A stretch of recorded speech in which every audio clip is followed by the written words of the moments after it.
We got ourselves a straggler. Here's backup! Everybody stand back! Drop your weapons! Coming at ya! This one's got your name on it! Check this out! Final warning!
Ad Astra Abyssosk. Welcome to the Adventurers Guild.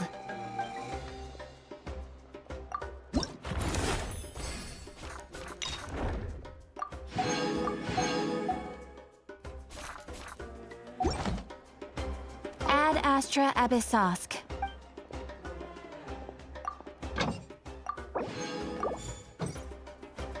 Ad Astra Abyssosk. Thank you for completing today's commissions. Here is your reward.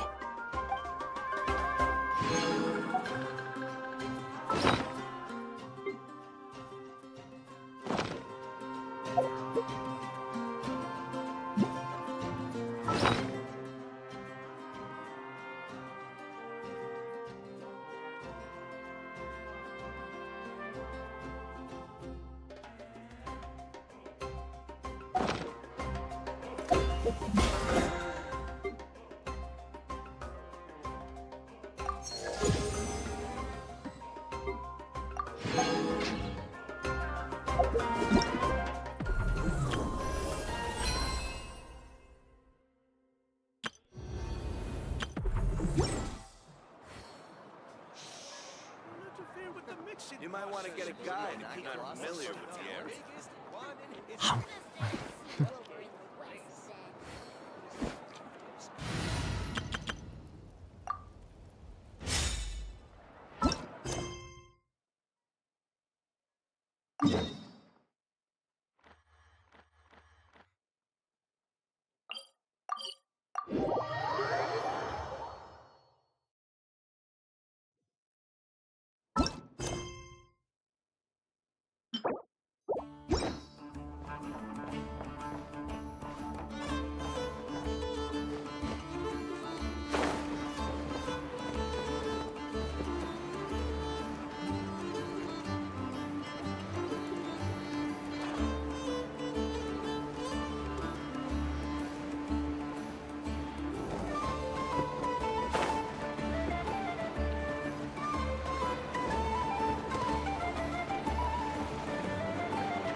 My guiding lights?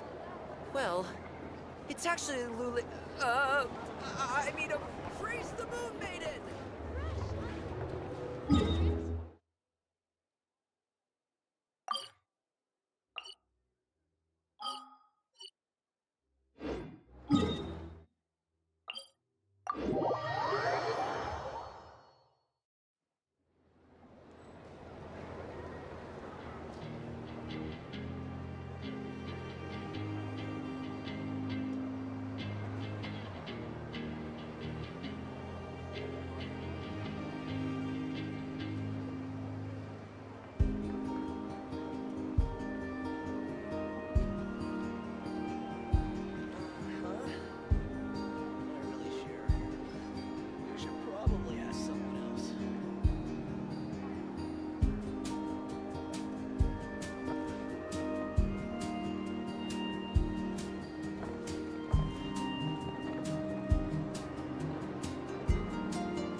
It's been a few days since we said bye to the others in Nasha Town.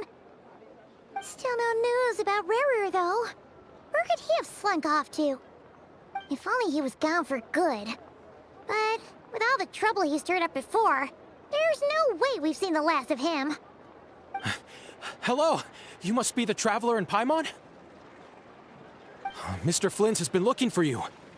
Unfortunately, there's been a serious wild hunt attack over at the quarry. He thinks it's time to regroup and figure out a plan. The wild hunt? Oh, uh-oh. We better get over there, right away! Come on, let's go!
I can barely sense any Kuvaki at all. This whole area feels like a soulless husk. Looks like his appetite truly is insatiable. As if the power of that energy cannon wasn't enough. He's not seriously still getting stronger? What's his endgame here? Ah, everyone's here already.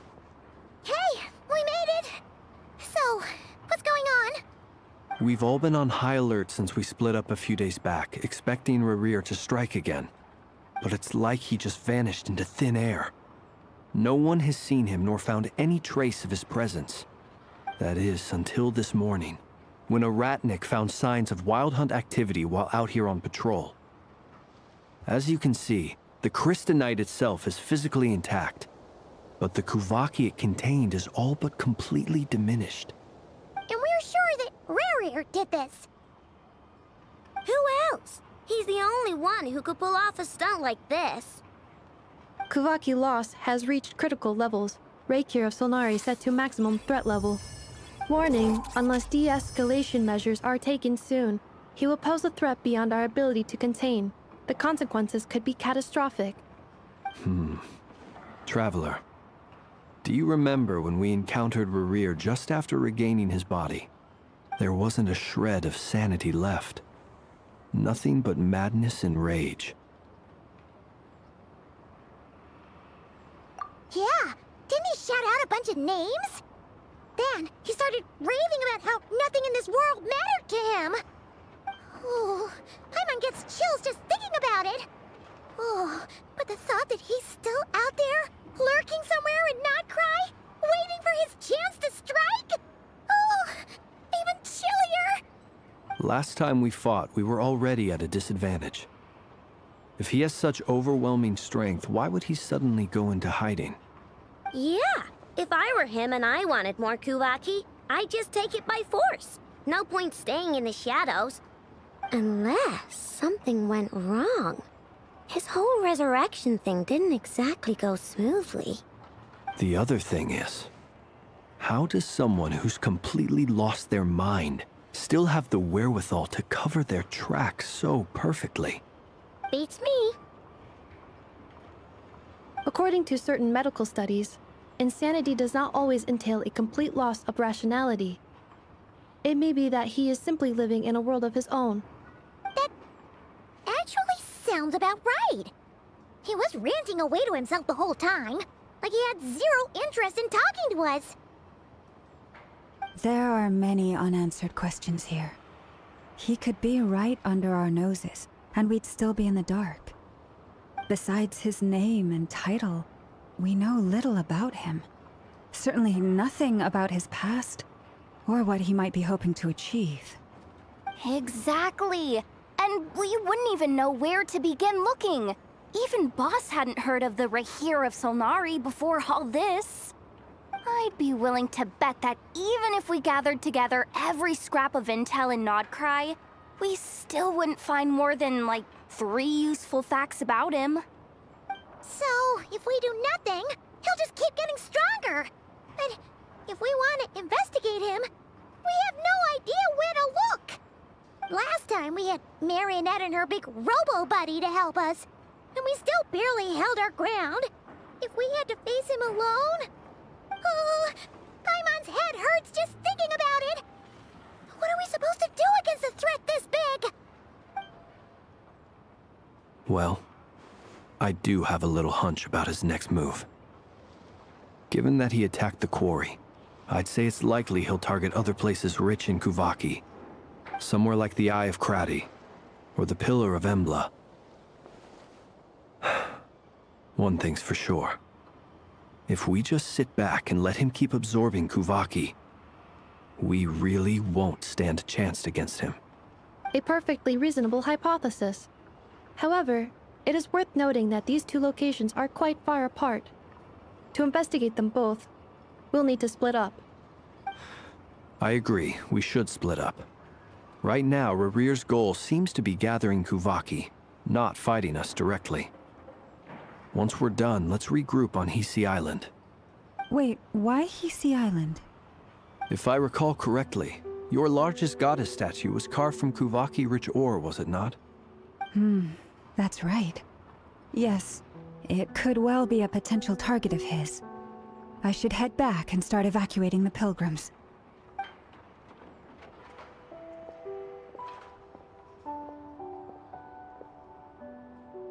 Splitting up's always gonna be risky. But I guess we don't have much choice, right? We're in a race against time here. And if we do run into Rear, what then? That's when you follow the third rule of treasure hunting. Run like the wind. Didn't you say the third rule was go with the flow? I don't know. Did I? Anyway, whatever. In this situation, go with the flow means go find backup. Agreed. If anyone finds so much as a trace of Rear, do not pursue him. Get out of the area and alert the rest of us as soon as possible. We need to put safety first. All right, we'd better get moving. Come on, Anefa, let's go.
Any leads?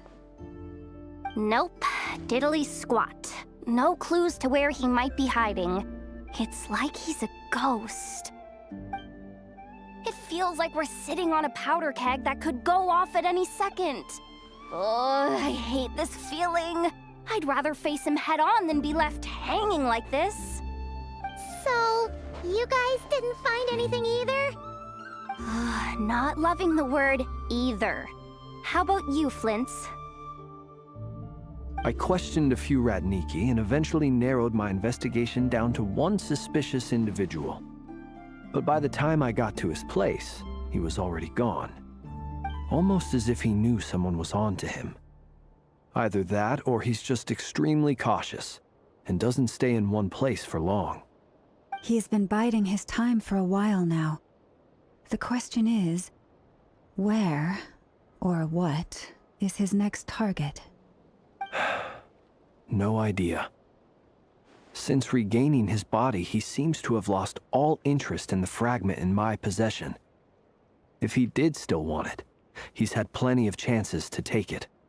All we can do now is hope that Ino and Anefa turn up some leads. Darn it, Rear. If you've got the guts, come face me one-on-one! Wait, he's actually here? I didn't mean it, I swear! No, it's coming from Silver Moon Hall. The Lady Kutar might be in danger. Let's get over there, quick!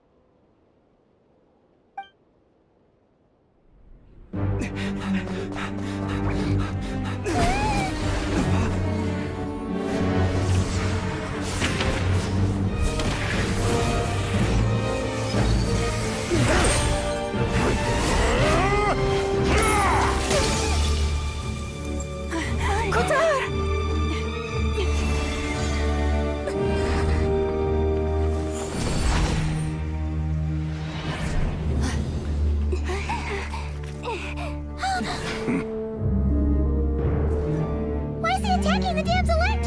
What's going on? No time for questions. Stop him!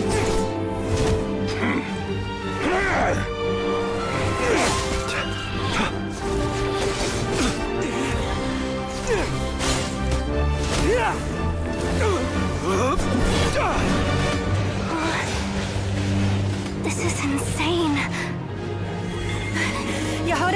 Get Kutar out of here! On it.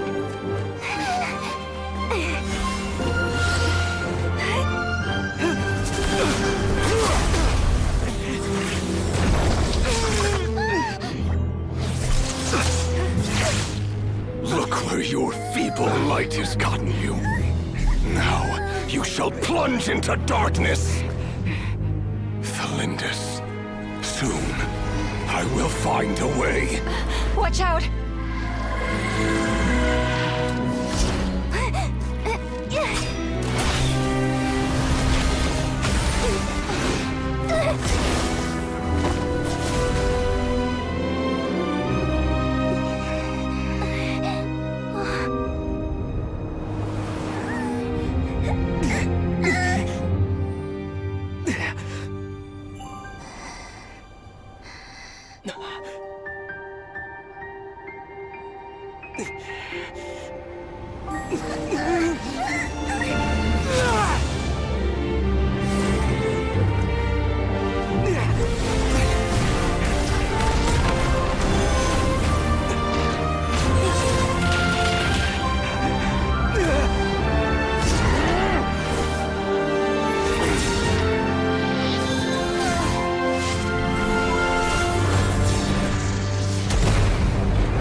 Find them. Even if it means turning this place to ashes.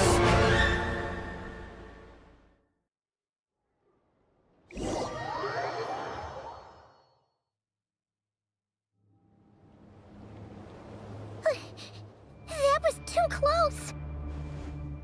We barely made it out of there alive. What's that guy's deal? How'd he get so crazy strong?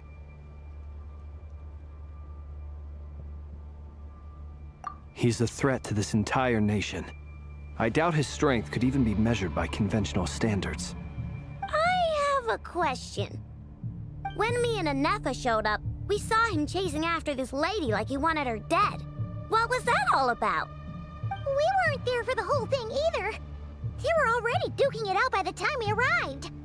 Yeah, we didn't see how it all started. It all escalated so quickly, we had no choice but to step in.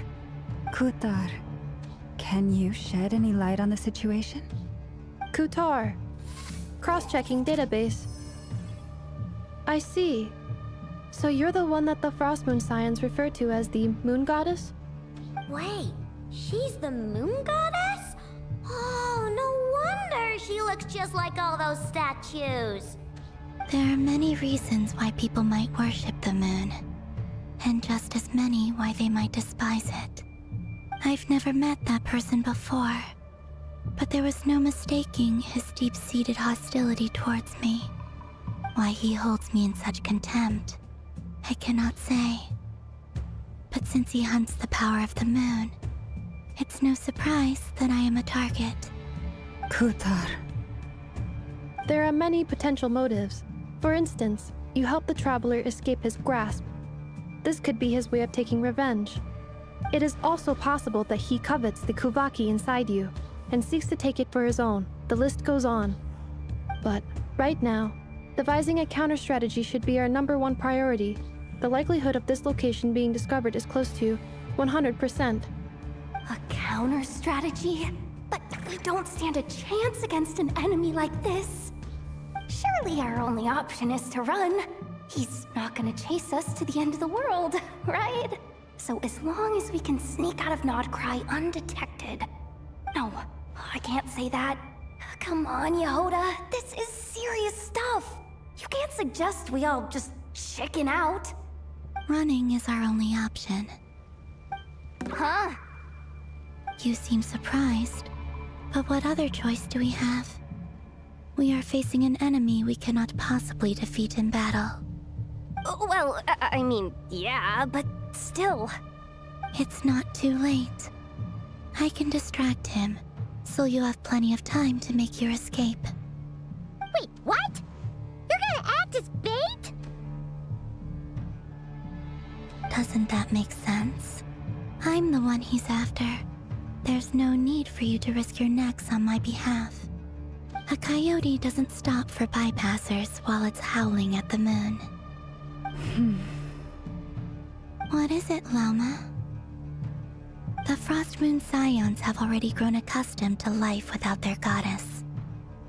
My presence here is no longer essential, and this is not my home, so you needn't ask me to stay. We can't just roll over and let him get away with this. That's not our style. Yeah, we can't just call it quits after everything we've been through together. Besides, she pretty much saved my life back there. If I just ditched her now, I'd never forgive myself. We can't overlook that you have saved our lives multiple times now. To talk of returning the favor would be a little crass for my liking. But suffice to say that we are friends, and friends look out for one another. River's true objective remains unclear. Even if we were to sacrifice Muskutar, there's no guarantee he would stop.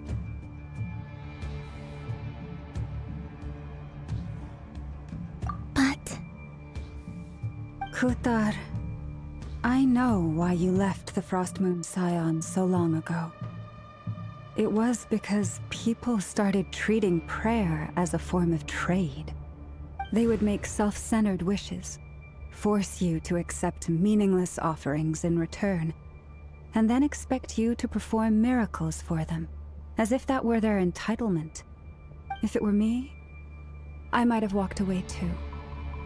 But I believe that time can change everything, and that sometimes it takes losing something precious to appreciate its true worth. After much reflection, I've realized that this was never about whether the Frost Moon Scions need you. Any relationship based on need is purely transactional. What I truly hope is that you'll choose to stay, not out of obligation, but as part of our family. You were born here, and now you've returned. Who knows? Perhaps it was the moonlight that guided you home. thank you, Lauma. But my power is on the wane. I'm afraid I will be of little use to you now. Very well then. I'll do as you say. Those times you saved us, we were transported across great distances in an instant. Is that one of your powers as the Moon Goddess? It is, but I find it very draining. I barely managed to pull it off just now, and it will be some time before I'm strong enough to do so again. Rejected by the world, my power is dwindling. Like a lake, cut off from its source, slowly shrinking away. Now, it has almost run dry. What do you mean, rejected by the world? The three moons belonged to the ancient bygone era in which they came into being. From the moment I was born, the world itself has been steadily sapping away at my strength. The three moons are not one and the same. As the goddess of the Frost Moon, I cannot wield the powers of the other two. Yet moonlight has a way of blending together. Each can reflect the other's glow. So when our fingers touched, I was able to restore my strength by drawing Kuvaki from the eternal moon's marrow. But this method of recovery is painfully slow. If only we could find the...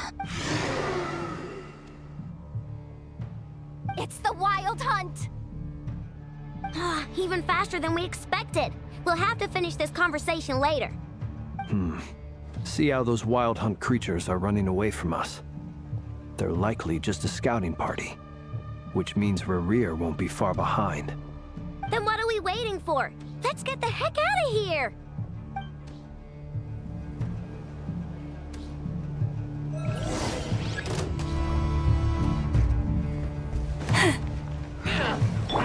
You on this! Be silent. Branch into song.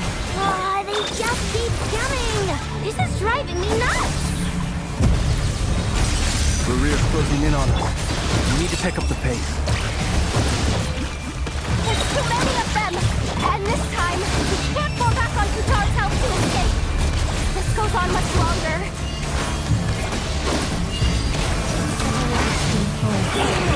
Flash attack! You want this? Observe the night guard.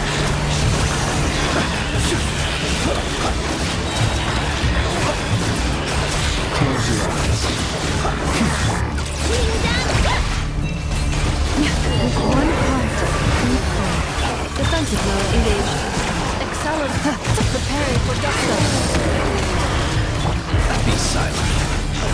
Beware the creatures of the night.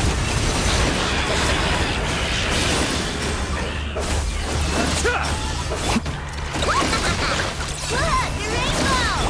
for the everlasting quest. First, protect. Installation chamber deployed.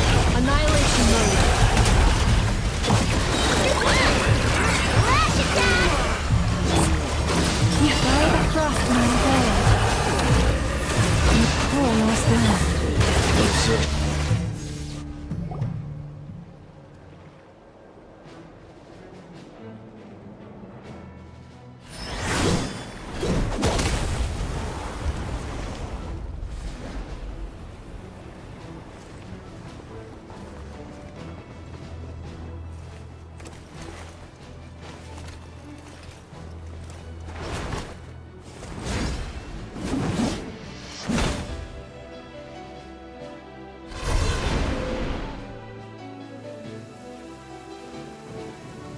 What's the matter? Bit off more than you could chew? Who are you? Uncle Varka! You're back from Amsvartnir? Whoa! You're Barca? Grand Master of the Knights of Favonius? We could save the intros for later. Right now, let's get you all out of this hellhole. Follow me. I know somewhere you'll be safe. Oh, is that where I think it is? That's the one. Come on, move! There's no time to waste.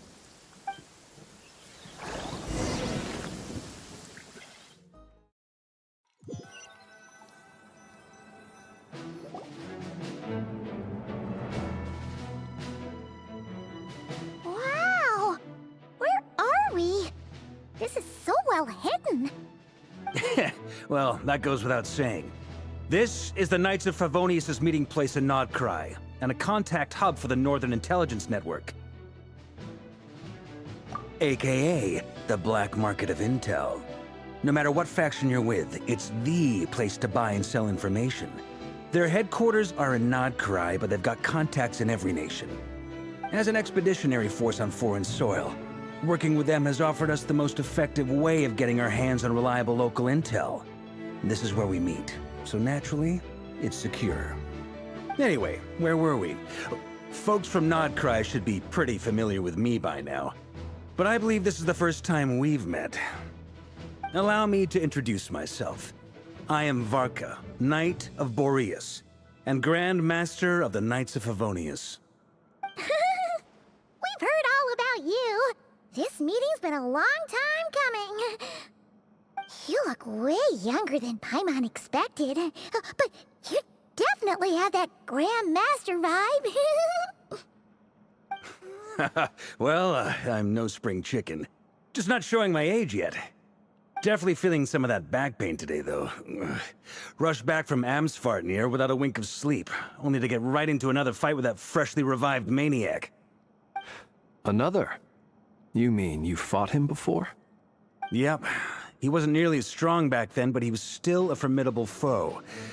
I brought some of the knights along to give him a little surprise, but he saw us coming from a mile off. My squad took heavy injuries, and I barely made it out alive myself. We knew it might have been our last chance, so we staked everything on it. But still, it wasn't enough to stop him. I tried tracking him down afterwards, but he didn't leave a trace. Even in his unhinged mental state, he's as cautious as any trained operative. So, I decided to come find you, And as luck would have it, turned up to find you being ambushed by the Wild Hunt. The rest, you already know. Is that why he's been frantically absorbing Kuvaki these past few days? Because he sees you as a threat? Maybe I'm part of the equation, but even if I weren't, I'm sure he'd still be gathering power. He's clearly working up towards something. Note to self, Uncle Varka's strength rating officially upgraded. Guess it's my turn to ask questions now. So, what exactly has been happening in Nod-Krai? Why is the Wild Hunt returned in humanoid form? And why is it after you? That's a long story, but I'll try to make it quick.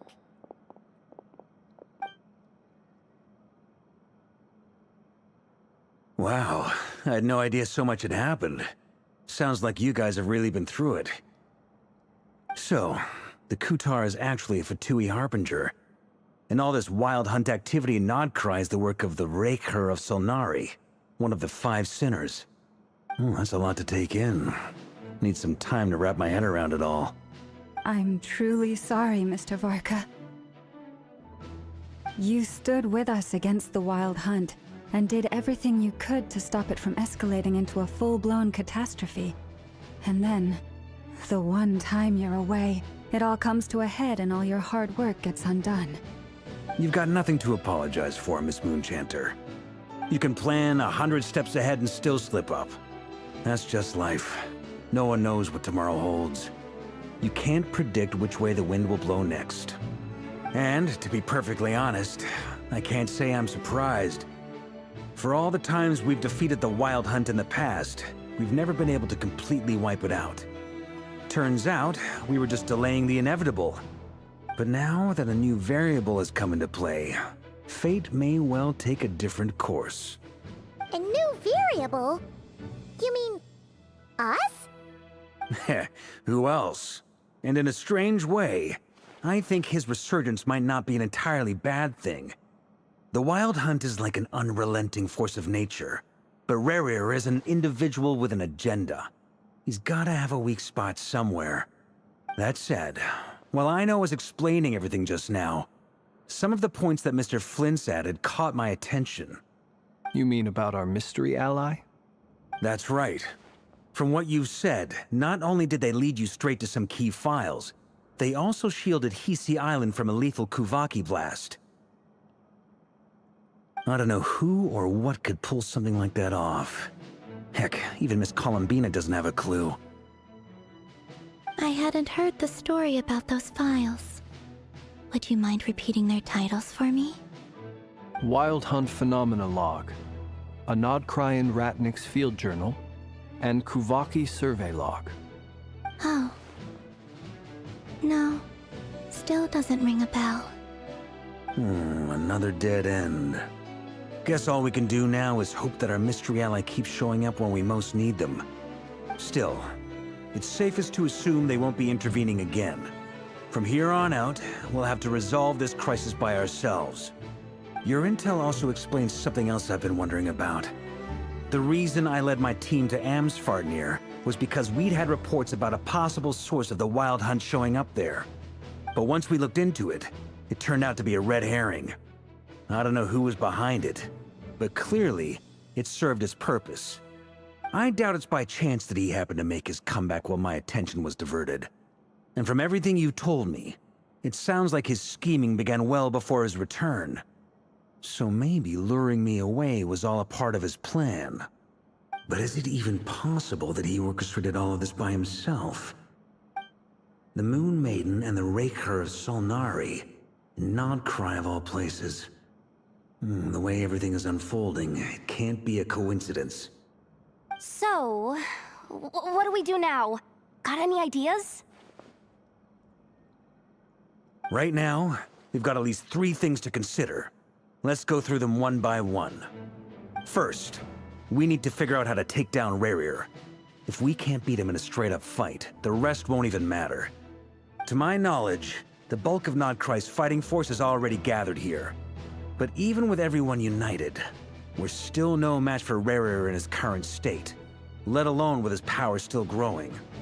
What if there was a way to tap into a new power of our own? How so? Have you thought of something, Columbina? 3 moons once watched over this world. The Eternal Moon was the largest.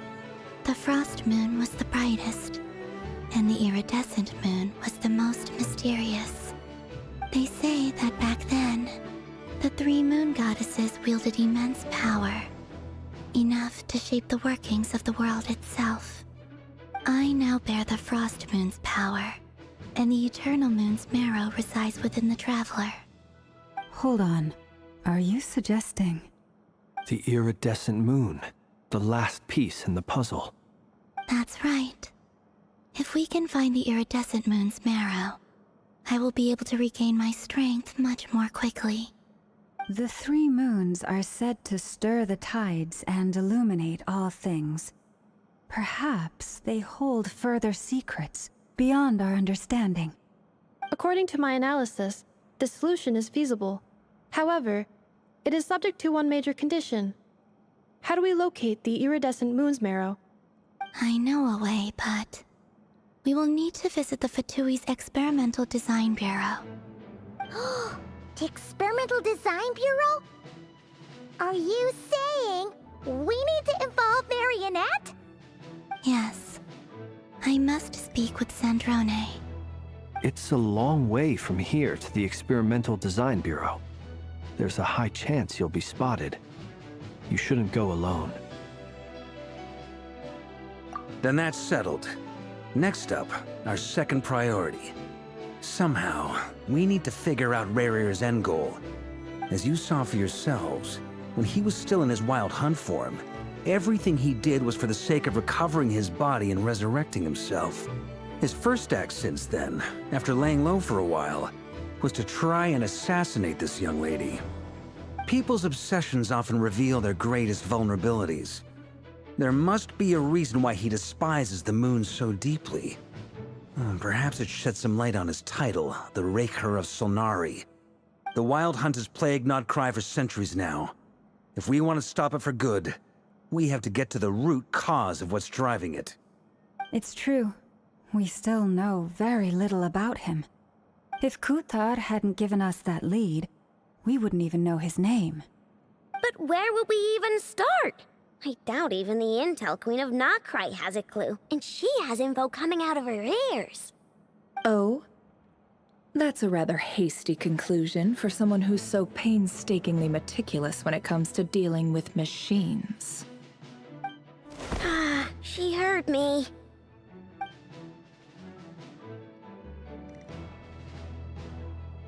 Boss! What are you doing here? I'm now asking myself the same question. I received a letter from a humble knight of Favonius, requesting a meeting to discuss a major business deal. But it looks like this humble knight had something else in mind. Details, details. Miss Neffer, the important thing is that you've arrived at the perfect time. Since his failed ambush, I've been racking my brains trying to come up with a plan to fight Rarir. Given the severity of the situation, I think it's fair to say that our only chance lies in uniting as one. And I'm talking all the factions in Nod-Krai. We can't do this without the Curatorium, but I knew it'd be a tough job to win you over. So, I took the liberty of reaching out for a little chat. Wait a sec. How did you even hear about this place, Neffer? Didn't you say this is meant to be the Knights of Favonius' meeting spot? And a contact hub for the Northern Intelligence Network? And isn't it supposed to be super hidden? You really think he could have gotten settled in Nod-Krai without my help? Besides, I'm the one running this gig. Of course I know where the meeting place is. Allow me to introduce the current head of the Northern Intelligence Network. If it's intel you're after, she's your woman. Pretty much seen and heard it all. Please spare me the flattery. Let's cut to the chase. Seems like you've run into some trouble, huh?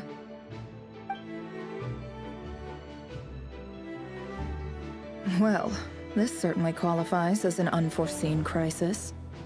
On behalf of the Curatorium of Secrets, I wish you all the best of luck. So you're just going to sit this one out? Why should I get involved? What could possibly be in it for me? What if we told you we can't do this without you? Oh? Then I'd say, you'd better make it worth my while. I don't work for free. I can't put a price on something like this. It's just not in my nature. But then again, you and I have always been polar opposites in this regard. So I can't exactly say I didn't see this coming. If you insist on compensation, I will pay you. Consider this a formal commission. Sound fair? You just don't give up, do you? Too bad. I know you well enough to know you can't afford my prices. The riskier the job, the more it'll cost. And a Moonchanter's stipend isn't exactly generous. Unless you're planning to start passing the donation box around among the faithful. Boss, just a thought. If they come up short, maybe you can take the difference out of my next few paychecks. Things got really dangerous during the fight with Rerir. If this girl hadn't saved me, I'd be ley line fodder by now. I'd be gone for good, boss. If there's any way we can make this work, I'd really like to help her. Please? I'm begging you. This is why I'm always telling you never accept favors. They are the hardest debts to repay. You have to be careful who you get involved with, or you invite all kinds of misfortune. Very well, Yehoda, I will help. But just this once. Don't count on this happening again. Flynn's, that fragment that Rerir was after, do you still have it on you? Of course. Let me borrow it. I need it to follow up on some leads. Wait, you actually have some leads? Shh. This is top secret information. I get it. We all have things we'd rather keep to ourselves. Plus, I know we can count on you, so we'll leave the intel gathering in your hands. And that brings me to the third and final item. We need to find a way to distract him. We need time to make our move, so someone will have to stall him. I'm in for this part, no matter what. Anyone coming with? Count me in too. Come off it, you two. Quit playing heroes. I'm way ahead of you here. Enefa did a scan of the Moon Goddess's Kuvaki signature, and we're gonna use it to make some decoys over at the Kramkake craft shop. Anyone who's in, follow me. Once they're ready, we'll deploy the decoys across Nod-Krai. So as long as the rest of you keep moving, he won't catch on to your scent and won't be able to track you down. I like it. Genius idea. No biggie. All right then, we'll split into 3 teams. Once your team has finished their mission, return here and wait for the others. Dismissed!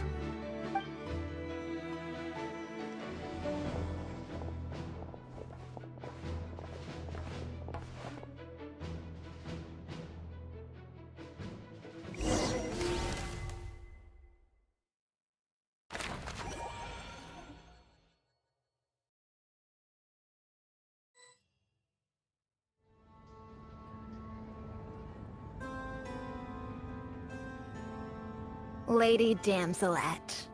Wait. And you two? What are you doing at the Kuvaki Experimental Design Bureau? We've been doing our best to mind our own business lately. But if you're just gonna waltz up here like this, you're seriously pressing your luck. Don't blame us for doing what we have to. Huh! You really think that's gonna scare us off? We're not looking for any trouble. I just want to see Sandrone. Do I need to remind you that you're still a wanted fugitive for deserting us? Out of consideration for our former ties and the crisis we're all up against, we'll let you leave in one piece. But don't even think about trying to get inside. Let them in. But... Are you going to make me repeat that? no, my lady. Sandrone seems to be in a good mood. Must be maintenance day.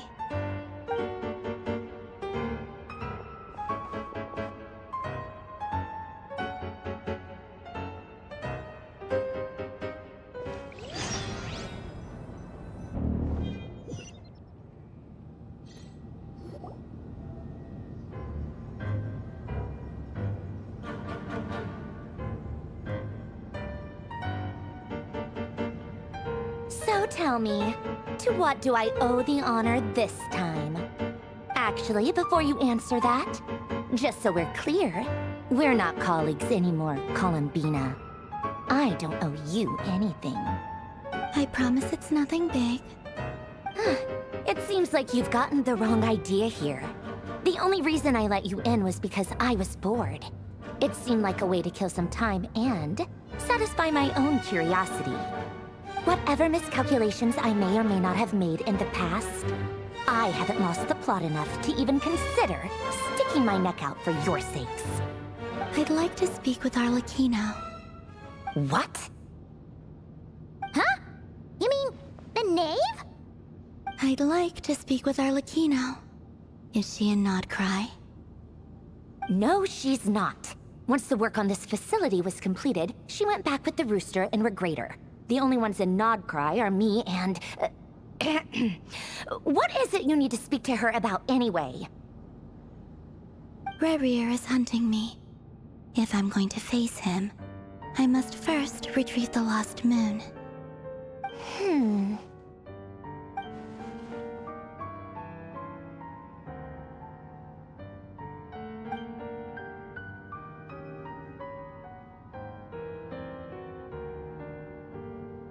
Is that a no, then?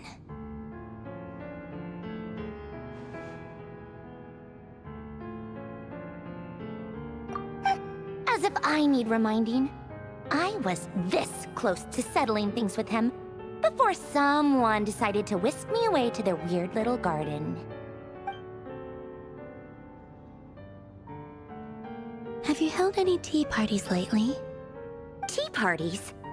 Yeah, obviously. You don't seriously think we'd pack it all in just because you aren't here. If anything, they've been more eventful than ever. Just me, Arlecchino, and a bunch of insolent and sensitive guests who won't stop asking where you've gone.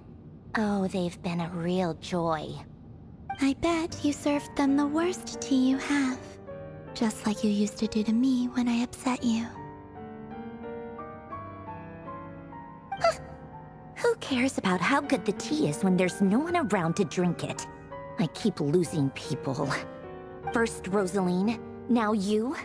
I'm running out of people who can make me laugh. Honestly, what could be more ridiculous than the multi-centenarian goddess, who's only ever had the plain herbal tea she received as offerings?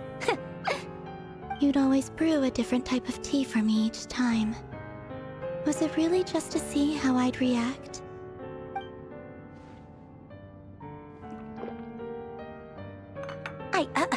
Well, duh. Why else? Watching you squirm was practically my only form of entertainment.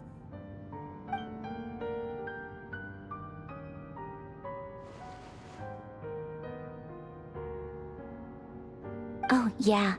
And Capitano sometimes used to bring Tartaglia around, too. But I guess we won't be seeing him again. Well, I guess we are overdue for a get-together. Polonia! Have Fevronia pass a message to Arlecchino for me. It's time for tea. Will suffice. Pass along a message for me, too, if you would. My body cannot contain the marrow of 2 moons, so I'll be leaving one of them in her care. Excuse me? Who said you were on the guest list? If my tea meant that much to you, maybe quitting the Fatui wasn't your brightest move. Back when you were under the Tsaritsa's protection, no one would have dared come at you so openly. But that protection didn't come for free.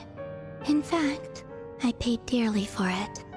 At the end of the day, it was just another transaction. I just got tired, that's all. I never wanted any part in their grand ambitions, and I've had enough of being treated like a bottomless supply of power. It brings back memories from the old days, when I was still worshipped as the moon goddess.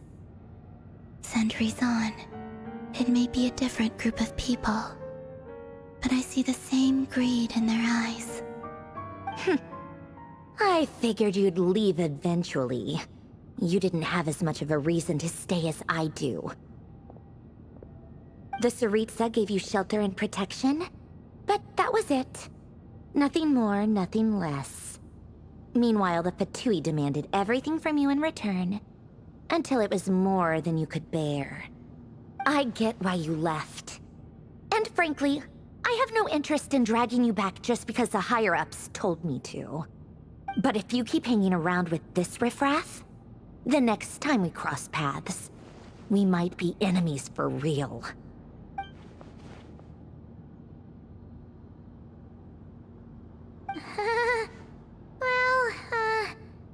Guess that's our cue to leave.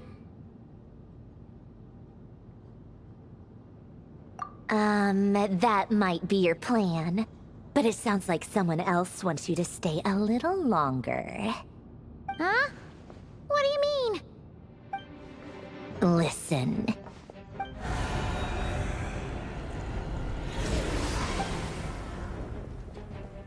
My lady, it's the Wild Hunt. A horde of monsters is headed straight for the facility. Another uninvited guest trying to crash my tea party. Clear the area! I'll handle this. Wait, what? You want us to leave you here by yourself? Huh, you'll be lucky to make it out of this alive. You really think you can afford to worry about me? Go on, get out of here. You may have stopped Polonia from crushing him last time, but I've made sure that won't happen again. The entire Experimental Design Bureau is rigged for war. Stay and watch if you want, but it'll be at your own risk. You're not flagged as friendlies in a weapons system. Don't tell me what to do! Look, if you're leaving, make it quick. Or you'll just get in my way. There's a secret passage on the second floor. It'll take you right to the plains out back. Stare all you want, Columbina. You're not getting another invitation to my tea party. I know. But thank you anyway, Sandrone. This is exactly why you shouldn't hang around with those people. All their melodrama and sentimental nonsense is rubbing off on you.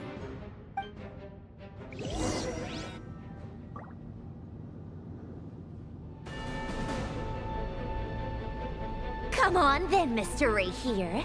Let's pick up where we left off. It's your Wild Hunt monstrosities versus my beautiful creations. Let's see who comes out on top.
Telonia, get him!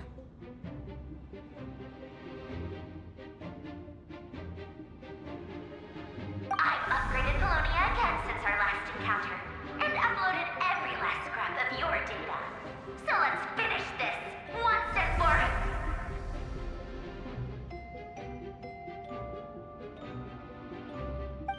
She's not here. Where did she go? Hey, over here, you big... Cursed moon. Go. Keep searching. She cannot have gotten far.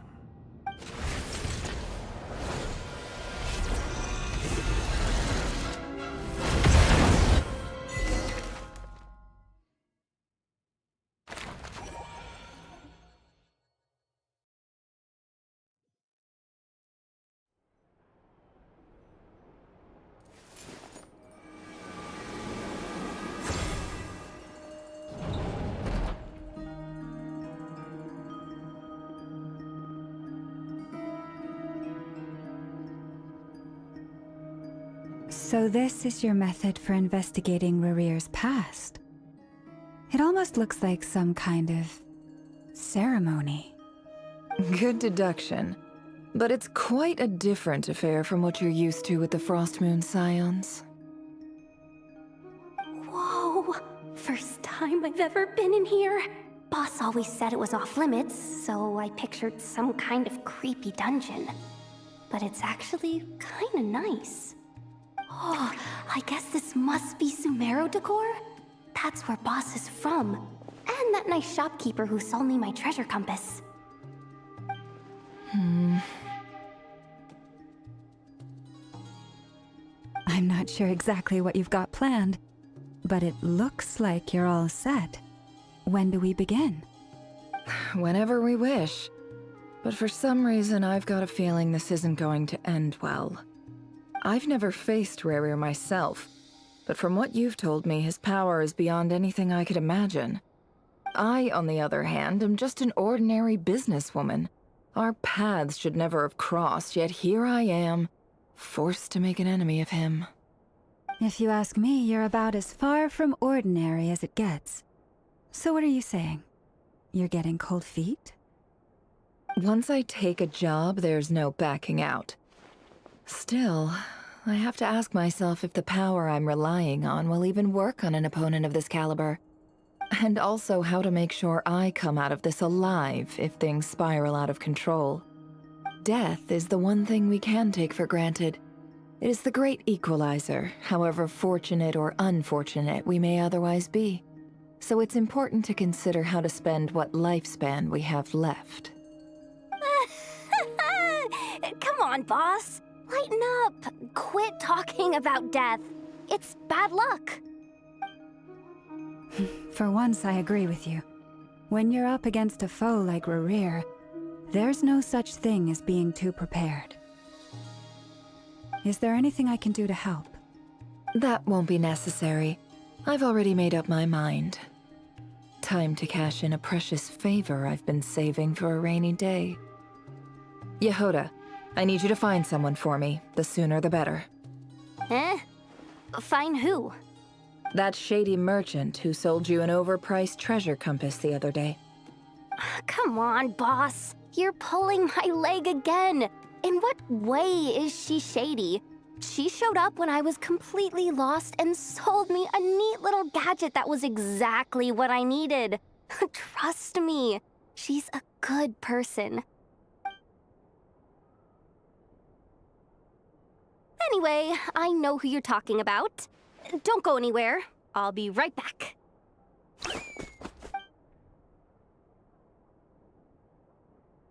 Quit dragging me. I genuinely can't run any further.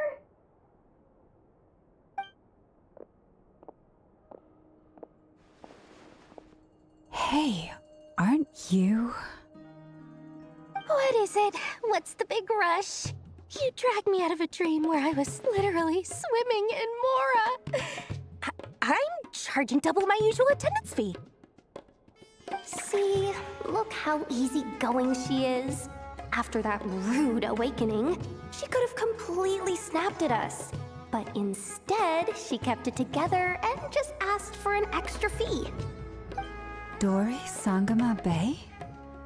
I never would have pictured you two doing business together. If you want to make it big in Nod-Krai, it's all about connections. Lady Nefer just so happens to have a lot of intel that interests me. And she also did me a big favor in the past. It was back when I first arrived in Nod-Krai. My trusty assistant, the genie in my lamp, had an adverse reaction to the Kuvaki and fainted. And wouldn't you know it, that's when I suddenly find myself in a life-or-death situation. Good thing my compatriot was there to swoop in and save the day. I've been giving her a 30% discount off all of my goods ever since. Now, so that no one here feels left out, I'm willing to extend a 20% discount to fellow friends of Boss Nefer. Plus, any other friends you send my way will enjoy 10% off. What can I say? The great Lord Sangama Bay is nothing if not generous. So, let me guess. You've run into some trouble? I've got everything you could possibly need. And the more you buy, the more you'll save. You guessed correctly.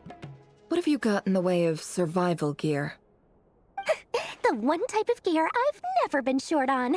What are you looking for? A jetpack fresh from the Academia's labs? An ancient suit of armor dredged up from the bottom of the sea? At the very least, I need to know what kind of opponent you're dealing with here. If even you're worried about staying alive, it must be pretty serious. What if I told you it's someone with the power to bring a nation to its knees? Is that so? Then we really are talking top-shelf treasures. I don't have anything like that in stock right now. I'll have to ask my supplier. Your supplier? A powerful woman, make no mistake. I can't reveal her identity, but luckily for you, I hear she's planning to visit Nod-Krai in the near future. If you're willing to wait, I can ask her when she's here. Can't say exactly how long that'll be, though. Then, let me put it another way. What would you do if you encountered an enemy like that? Roll over and serve yourself up on a silver platter? Of course not! I have a handy little trinket from one of my generous suppliers, which... Hold on. What exactly are you getting at? No, no! This is for my personal use only! Let's just say I'm borrowing it, all right? Just for insurance purposes. You'll get it back later. Favors are the worst kind of debt to owe, and now you've got a chance to repay one. A win-win situation, don't you think? Fine. You can borrow it for 5 days. No, make that 3. And for every extra hour after that, I'm charging you 1,000,000 mora. Deal? Deal.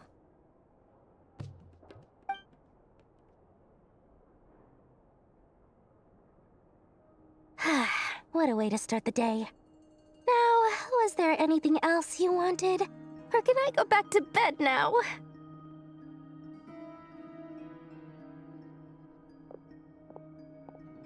That will be all. Take care now. Don't trip up on your way back, friend. See you later! You're my favorite shopkeeper.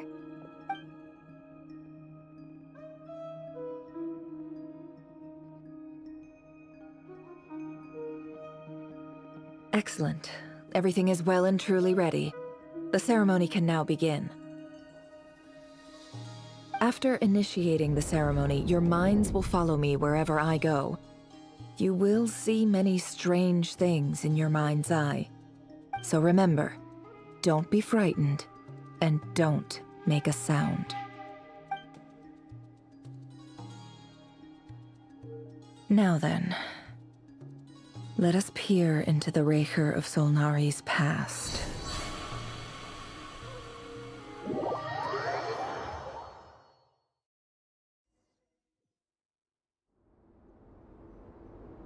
I made it.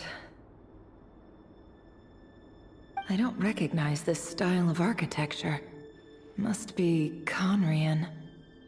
Simple furnishings, table and chairs. It's a more ordinary house than I might have expected. Looks like the fearsome Raker of Solnari came from surprisingly humble beginnings. Unless this passed for luxury in Conria. Unlikely. It was said to be a very prosperous nation in its heyday. Anyway, I'll keep exploring.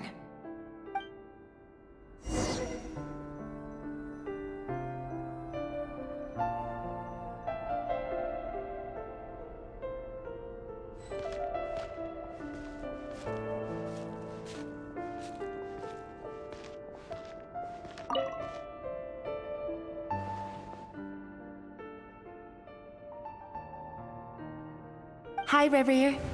Since you're working extra hours tonight, I thought I'd keep myself busy by checking out that new kebab shop. I've heard good things about their menu. I'll test it out, and if it's as good as everyone's saying, let's go back together sometime.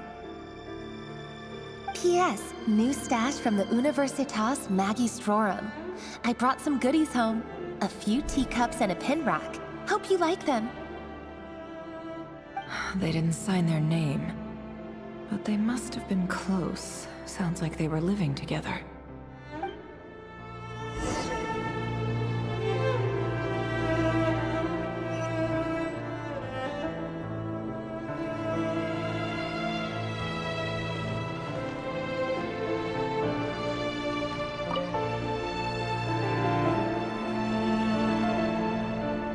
I went over to Joseph's for drinks today. They have a fine collection, but I went alone. Thelindis was tied up with something and couldn't make it. Joseph asked why I came alone, but I didn't really have an answer. He then went on to ask about other things. If you ask me, someone who asks that many personal questions is too nosy for their own good. But if he invites me again, chances are I'd still go. Thelindis. That's the same name Rerir mentioned. Crane imports keep falling. If things don't pick up, we'll soon be back to meat and mushrooms only. Honestly, I'm not a huge fan of that new type of mushroom everyone's been into lately.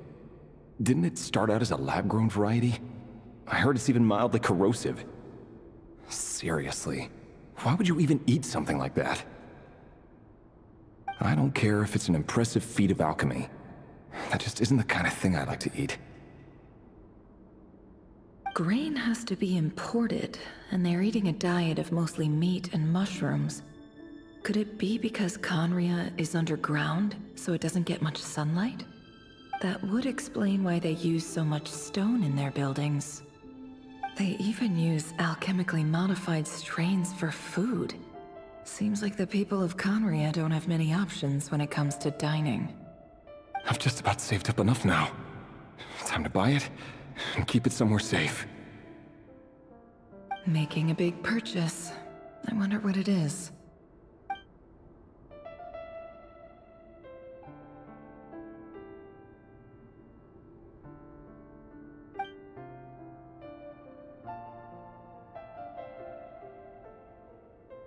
He really is a professional. No wonder he's so good at covering his tracks. Despite what he's become, it seems like he's retained certain habits, at least in this regard.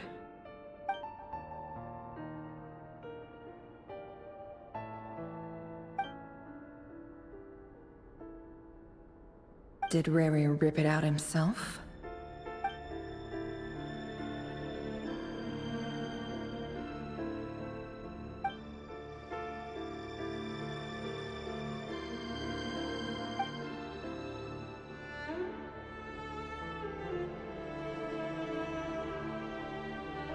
Before I met you, I was convinced that my heart was nothing more than a stagnant pool.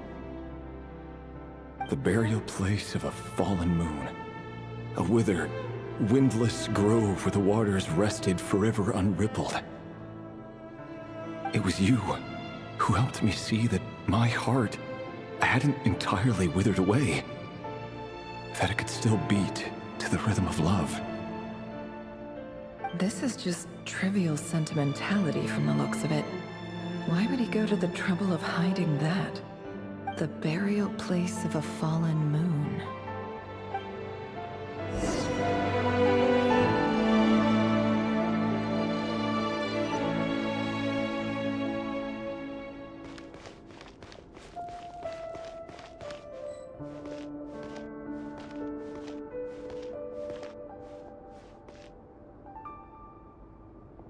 Reverie, over here. Dane! Oh, and, Vediflin here? What a surprise to see you here, sir. Hello there, Reverie. You need not address me so formally outside of court. He doesn't get that much free time, so I invited him over for a drink. Even the court prophet deserves a break every now and then, right? Well, I'm flattered. So, what are we discussing today? Hey, don't look at me. As far as I see it, we don't need an excuse to have a few drinks. Come on, don't give us that. Didn't you say you were about to pop the big question? How's that coming along? Who'd have thought the great Twilight Sword was an even greater gossip? I just didn't expect you to be the first one to settle down and get married, that's all. Yeah. If you told me that a few years ago, I wouldn't have believed you either. So, are you planning to come clean about your job then? I'm guessing you still haven't told her. Sure, I'll have to tell her at some point. But I'll need to pick the right time and place. To be honest, I have no idea how she'll take it. Come on, stop being such a pessimist. For all you know, she could be thrilled. I bet she'll be much more impressed by your actual job than the one she thinks you're doing now. A member of the King's Guard.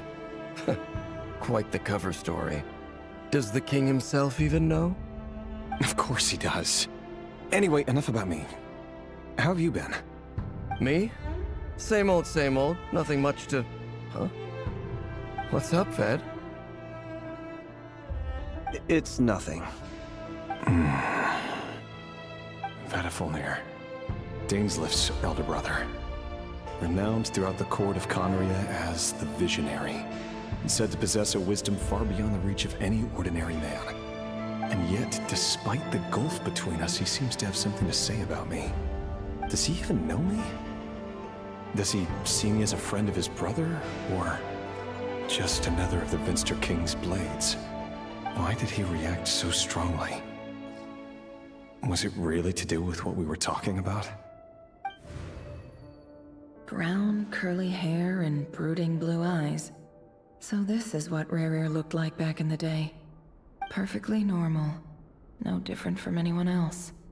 As frightening as this monster is in the present, there's something even more unsettling about seeing the human he used to be.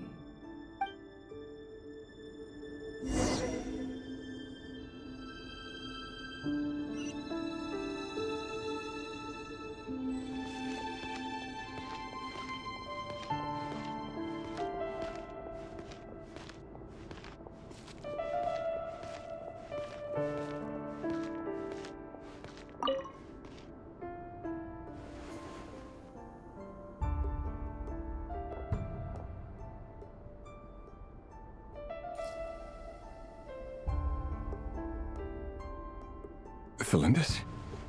You're back early? Our equipment's being serviced today, so I got off earlier than usual. How's your day been? Aw, why the long face? Is something the matter? Has your boss been giving you a hard time again? Went for a drink with Dane and the others after work. Isn't that a good thing?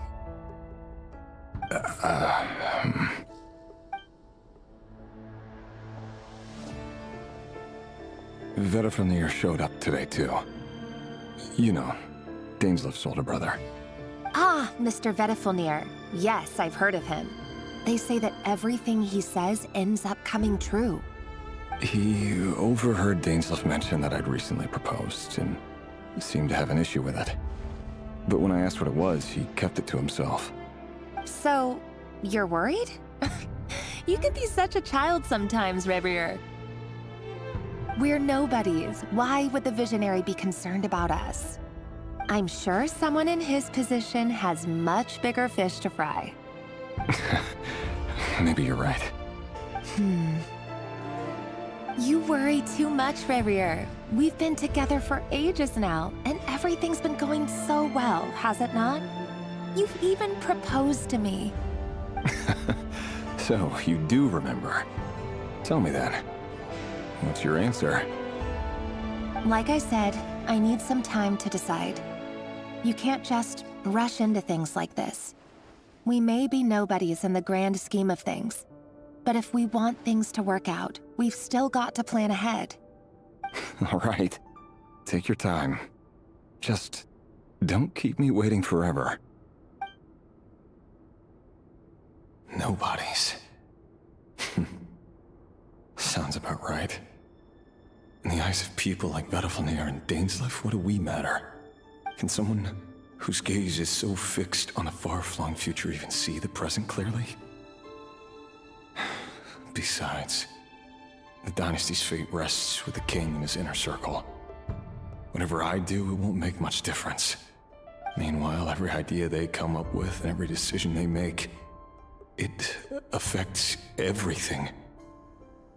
These days, the king is lost in his research, and the purge of the Crimson Moon bloodline grows ever more intense. The opposition tried to speak out, but nothing came of it.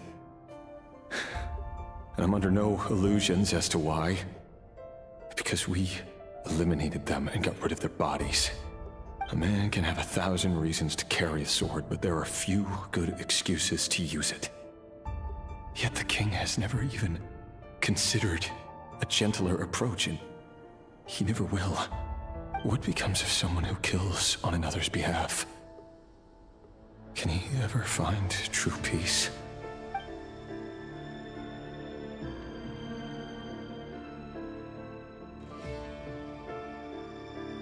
Thelindis?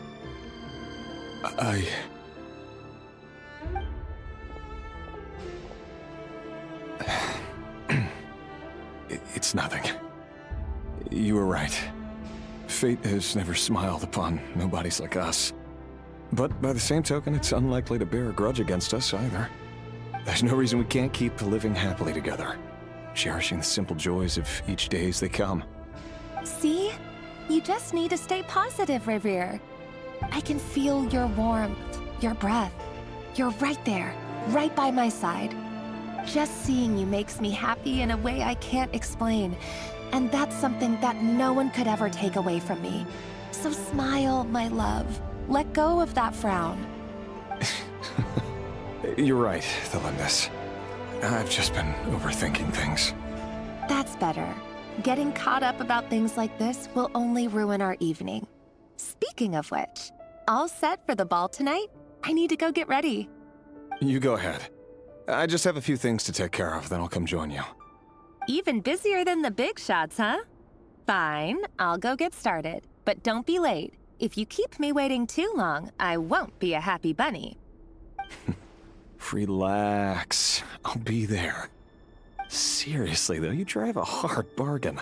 You're really gonna leave my proposal hanging and still expect me to take you to the ball?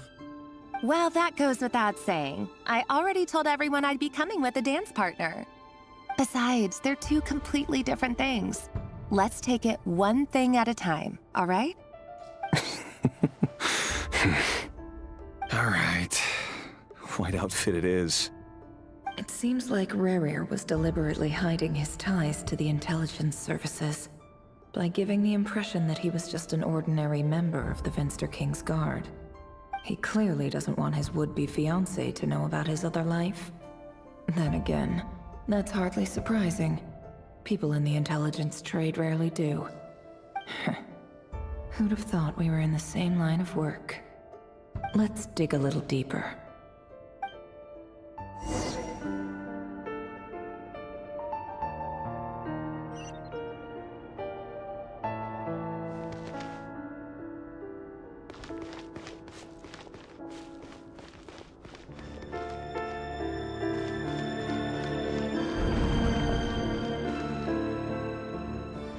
Our last operation was a resounding success, and all thanks to you, Rahier of Solnari.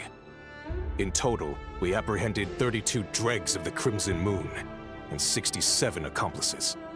After all these years since the dynasty's fall, so many of them still linger on. Indeed, it cannot be denied. Yet it was destiny that the Crimson Moon should be overcome by the eclipse, and that His Majesty, the all-seeing Vinster King, now guides our nation on the path to prosperity. Conria has no further need for a dead moon. But alas, there will always be those who refuse to see the truth, choosing instead to romanticize the past. That's not entirely true. Much about the Crimson Moon era was worthy of remembrance. And that's exactly why they keep trying to see it restored. Many of its secrets remain unsolved to this day. As it happens, that's precisely the field of study my partner is devoted to. You still haven't told her what you really do for a living. Where would I even start? How do you tell someone that you're one of the King's hand-picked executioners? That your hands are steeped in blood? You didn't choose this life, any more than I did. Orphans like us don't get a say. But I'll sure as heck be the one to pay for it. Speaking of which, we need to be more rigorous in the way we identify direct descendants of the Crimson Moon. Someone, it seems, has strong opinions about my future plans. Most likely my marriage in particular. I have a feeling that we may soon become targets of the Crimson Moon's retribution. Your concerns are not unfounded. They've taken out many of our colleagues these past few years, and for that very reason.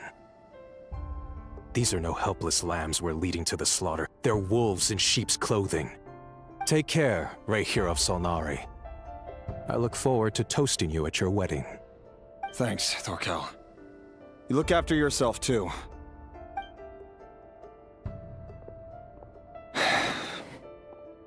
Thelindis, I never wanted to keep this from you. You're the last person I would ever want to lie to.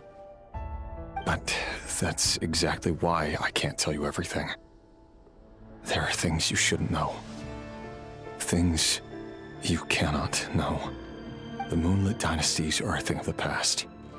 Yet even now, with the sun shining high in the sky, there are those who would call forth a dead moon's ghost. Could that be why Vedalfnir held back? Or was it because of some court secret he's not at liberty to share? I have to get a clear answer from him. No matter what happens, I will protect Thelindis. Rahier seems to be very concerned by Vedalfnir's reaction. Vedalfnir and Dainsleif, the Visionary and Twilight Sword. So that's what they were really like. I've investigated this whole area now. There doesn't seem to be any other memories here. Should I try somewhere else? Wait a second. What's this black smoke?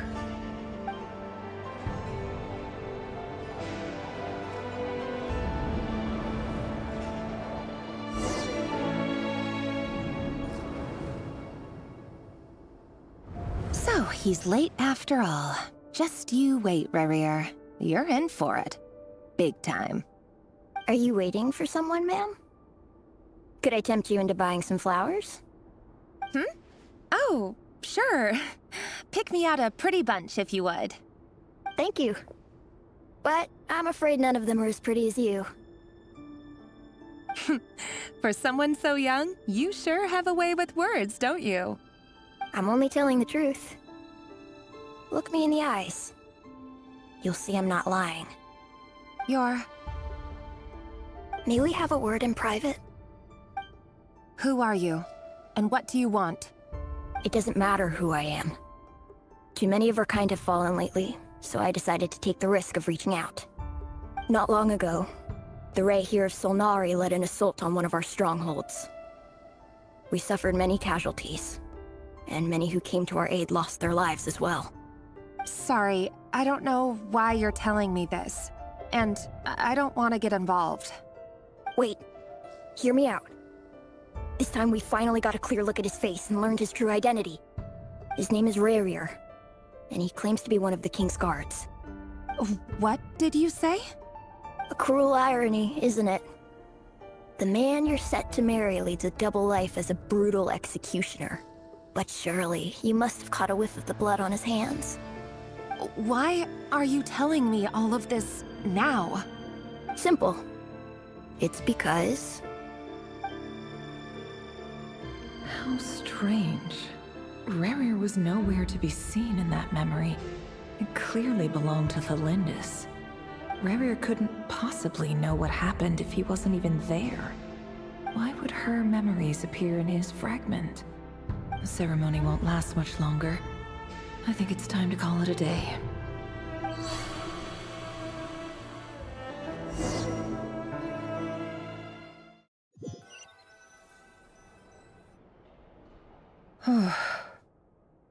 So that was your doing? Did you just pull us inside Rerir's fragment to spy directly on his memories? Any more questions, and I'll have to start charging. I had no idea you could do that, boss! Seriously, that was amazing! We're not worthy. We're not worthy! I gotta admit, though, I'm itching to see what happens next. Feels like we barely scratched the surface. I'm just as curious as you are, but the ceremony only allows for limited time inside. That's all we can see for now. Luckily, we managed to learn quite a lot. So far, so good. I just hope the others are doing okay too. Especially the group with the Traveler. Their mission is a risky one. Let's hope it's all going smoothly. If you're worried about them, go see how they're doing. If I know Boss, she's gonna need some time to write up all the details and make sure it's all coherent. I'll stay behind to lend a hand, but feel free to head back and meet up with the others.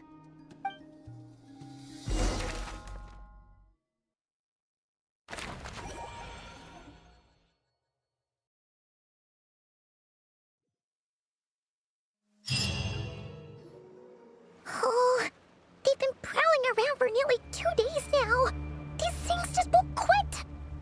Oh, they might not have seen us yet, but them constantly sweeping the area, our way out is completely blocked.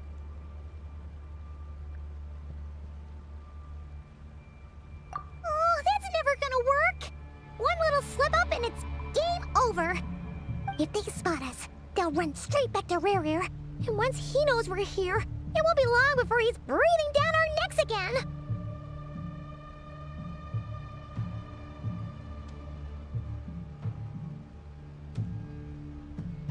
Oh, guess you're right. All right, time to zip it.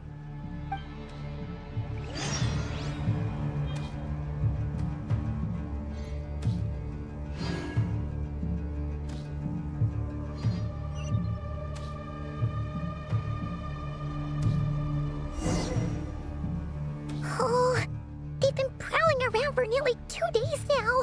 These things just won't quit.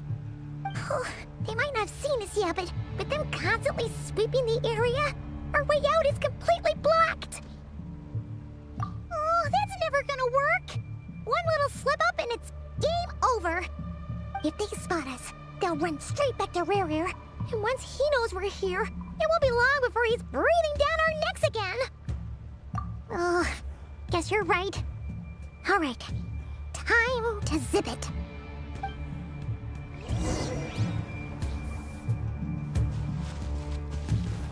Quick, hide! We almost got spotted!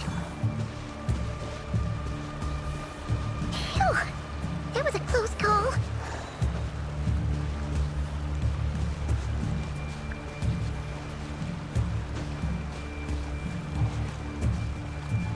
Watch out! He's coming this way!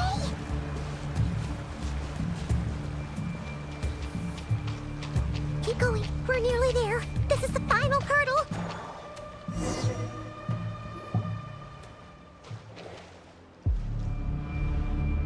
Oh, there's no end to these things!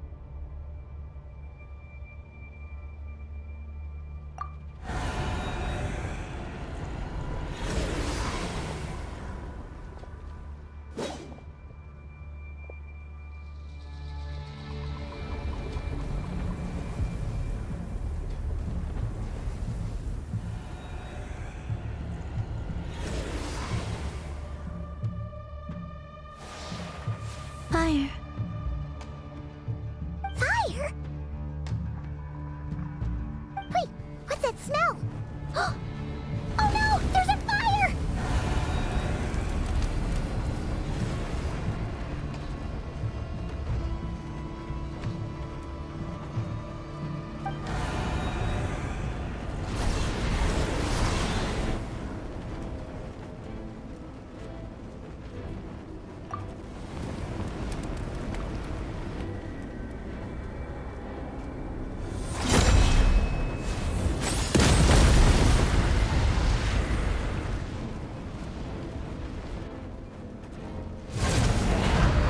Sandrone was right. You look weak, Columbina. The old you would never have let such lowly creatures bar your way. Word has it that you did something for the Tsaritsa, and that's why you've lost most of your power. Freedom comes at a heavy price, doesn't it?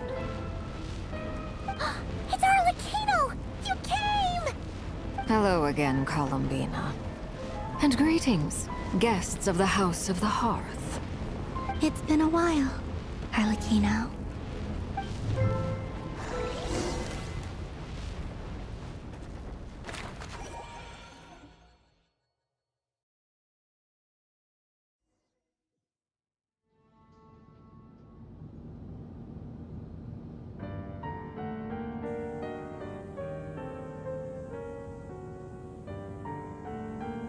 Stupid right here of stupid Solnari. Ugh, whatever. I've got all the data I need. Next time we meet, you're finished.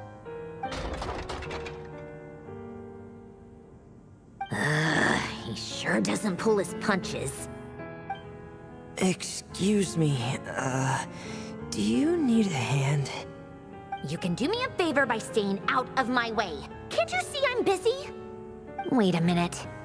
I recognize that voice. Hello, Miss Sandrone. Father sent us over to help. How considerate of her. Hey, Fremine, get over here and help me fix this. Lenny, you do your thing. Just keep your sister away from my machines. Nearly every machine that cat girl touches ends up going haywire. Go put her on cleaning duty or something.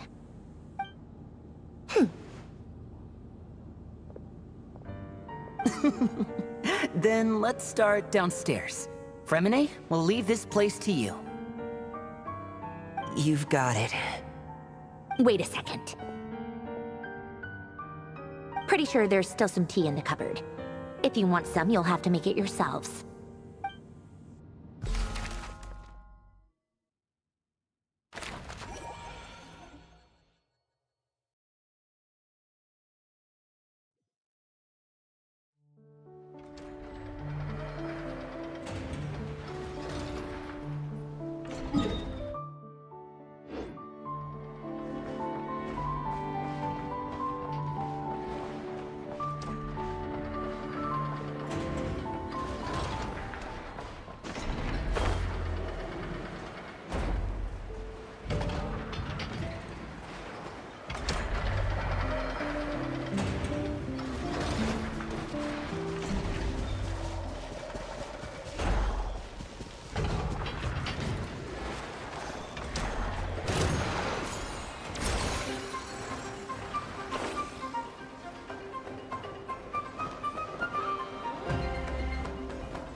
It's a relief to see you all made it back in one piece.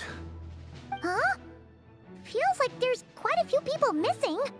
Where's Flint's and the others? And what about Nefer? I returned ahead of them. Flint is helping Aino and Anefa to set up the decoys and buy us some time.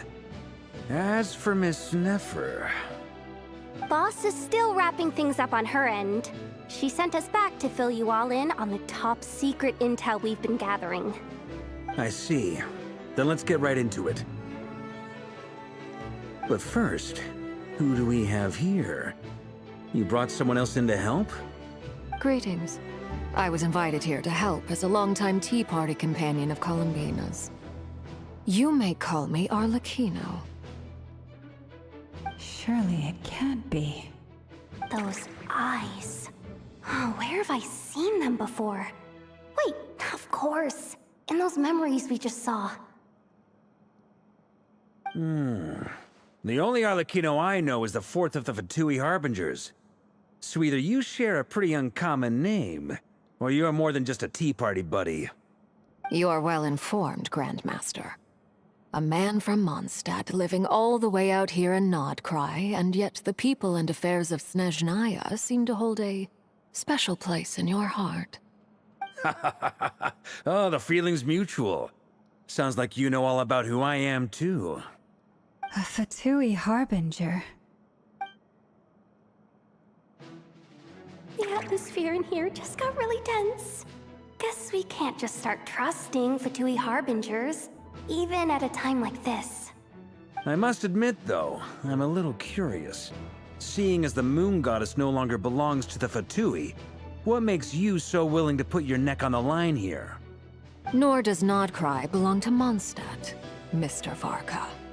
Yet still, you're fighting for it all the same. Things don't always have to have a tangible payoff. Sometimes, stopping things from spiraling out of control is a higher priority than chasing the spoils of victory.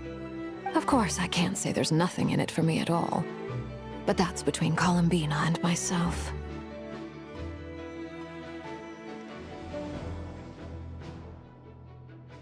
Forgive me.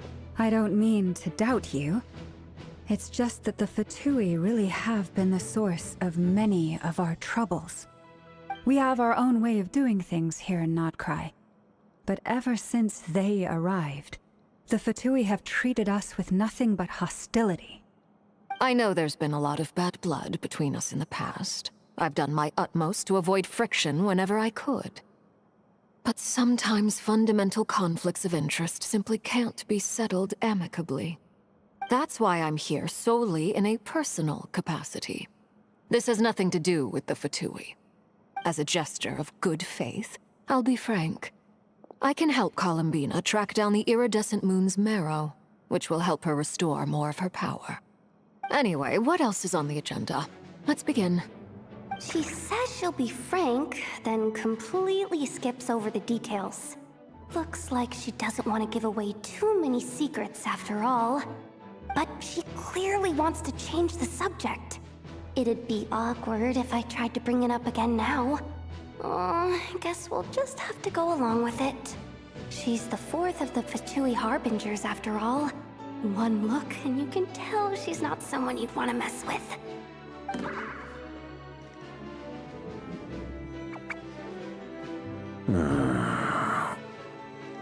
Well, since Miss Arlecchino sounds confident in her ability to handle that, we'll proceed to the next topic. Yehoda, time to share that top-secret intel. All right, listen up, everyone. First, we now know that Rerir was originally a Conrian secret agent whose primary mission was to hunt down and assassinate the so-called Dregs of the Crimson Moon. The Dregs of the Crimson Moon? In the memories, there was a lot of talk about the Crimson Moon and Eclipse, and a whole bunch of other stuff from the time of Conria. To my knowledge, those were the names of two different Conrian dynasties. Long, long ago, it is said that the people of Conria worshipped the Crimson Moon, drawing a mysterious power from its reflection. But one day, a coup saw the Crimson Moon eclipsed, hence the name of the new dynasty that replaced it, and how it became the new emblem of Conria. Still, long after the Crimson Moon dynasty had fallen, the last ruler of the Eclipse dynasty, the Vinster King, still coveted the secrets it left behind. So, he sent the Raihir of Solnari to secretly hunt down the Crimson Moon's few remaining followers. In those days, Rerir showed no signs of madness. In fact, He was as normal as any other person. Oh, and he had a fiancé, or at least a would-be fiancé, called Tholindis. What's the matter?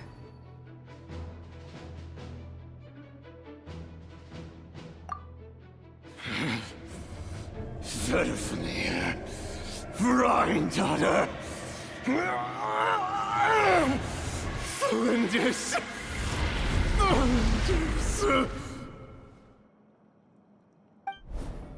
Interesting. Anything else? What about this would-be fiancé of his? Do we know anything about her? Well, she was a researcher at the Universitas Magistrorum, but it felt like she was hiding some kind of secret. Oh, and one more thing. For some reason, Rerear's fragment also contains some of Tholindis' memories, though only a very small portion. Well, no shortage of potential leads, I'll give you that. In any case, it sounds like we can conclude that while Tholindis was still around, Rerear appeared to be lucid and quite normal. Tholindis, it seems, must have been the one thing in this world that he couldn't let go of. Tell me though, were these pure-blood Conorians we're talking about here?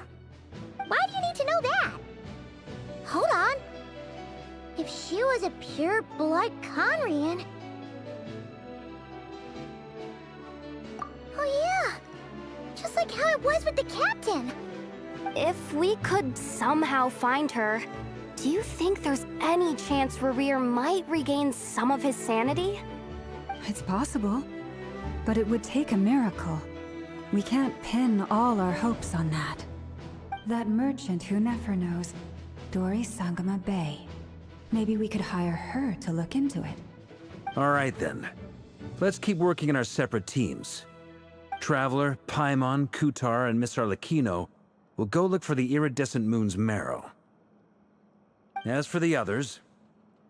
On the way over here, I noticed that the Wild Hunt monsters had grown even more frenzied in their search for Kutar. At this rate, the people living here will be in grave danger too. So I'm thinking of gathering together some of our followers to go wipe them out. I'll head back to the curatorium and meet up with the boss. Feels good knowing we've all got something to be getting on with. Given that the Wild Hunt has been a lot more active lately, the Lightkeepers have likely begun their own operations too. If that is the case, someone will need to pass the news on to Flint's.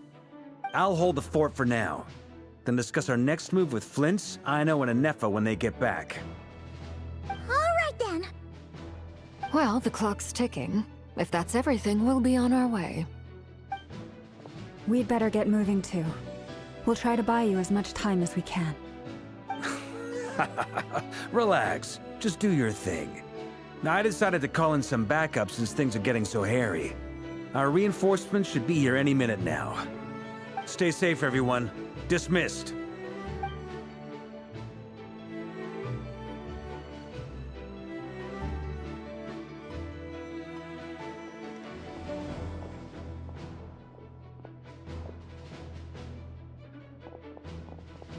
We're back. Did we get here a little early? Or a little late? A tad late. The others have already set off. To summarize, our resident moon goddess has found us a new ally, and Boss Nefer has uncovered some promising info. Everything going smoothly on your end? Not great. I don't know how long we can stall them for. The decoys are getting taken out way faster than we imagined. I'm gonna make some more later, but I need a timeout first. I'm so tired right now. Oh, right! Anefa, could you fill in Uncle Varka on what we just discussed with Flint's? Sure. Uncle Varka, you previously told us about how when you went to investigate a source of the Wild Hunt in Amsvartnir, you discovered that it was just a diversion. But according to Flint's intel, several outbreaks of the Wild Hunt had already occurred in Nod-Krai in the period leading up to that. That was before Rerear had regained his body, when he was far from regaining his full strength. In other words, in theory at least, he still lacked the means to act in two places at once. Flins, with everything that's been happening, the Lightkeepers across Nod-Krai are rallying to fight back against the Wild Hunt. They're gonna need your help. I know, I'm sure you're capable of coming up with something far more effective than decoys. But for now, you should stay here and get some rest. And Effa and I will head back over to Amsfartnir to see if there's anything I missed. I told you Uncle Varka would say that, didn't I? A deal's a deal. Not a word about my snack intake for the next week. Database updated. Reliability of Aino's predictions increased. What does that mean? They were betting on how you'd respond after hearing their intel. It's the obvious choice, isn't it? That's hardly worth betting on. We already decided that Anefa should go investigate the situation over at Amsfartnir on her own. You might as well stay here and keep watch. Someone needs to hang back and oversee our strategy meetings. And besides, you still haven't fully recovered from ambushing Rerir. So I've ended up with the easiest assignment. Well, I appreciate it, everyone. See you when you get back.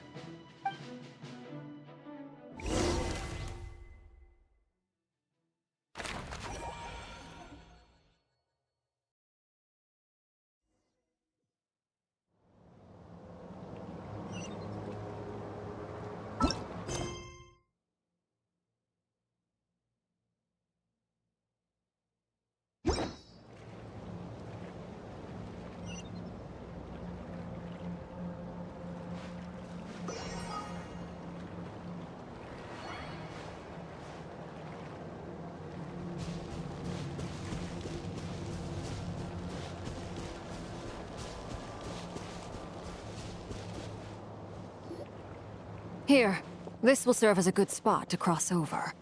Arlecchino, hold up a second. Since you brought us all this way, would you mind telling us what you've got planned?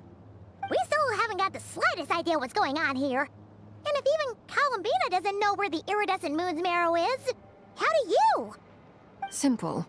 Because I am an inheritor of the royal bloodline of the Crimson Moon, and one of the last surviving embers of the Two Worlds' flames. Huh? Are you serious? As in, you're a descendant of that Crimson Moon dynasty we were just talking about? The one from ancient Conria? Your surprise is understandable. I was also taken aback when I first learned of it. But the more I thought about it, the more I realized the signs had been there all along. When I was young, I discovered I could wield a very special kind of fire. It coursed like blood through my veins and smoldered away inside my nerves. What's more, whenever I experienced strong bursts of emotion or drew too deeply on this power, it was like some kind of presence within the fire would begin to gnaw away at me, consuming me from the inside out. Exactly. That is why my hands are like this, too. At first, I saw it only as a curse, but once I became a harbinger, the Jester apprised me of the truth.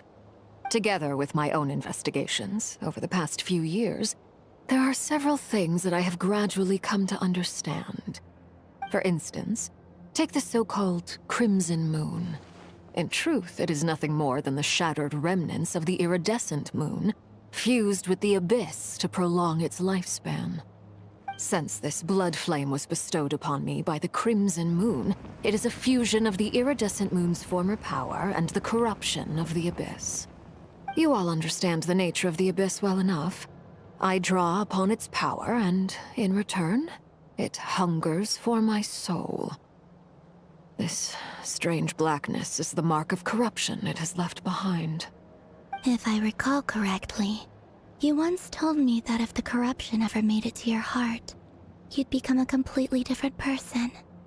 Yes, and that's the reason I'm always careful not to push my power too far. It's essentially a never-ending tug-of-war. Oh, sounds intense.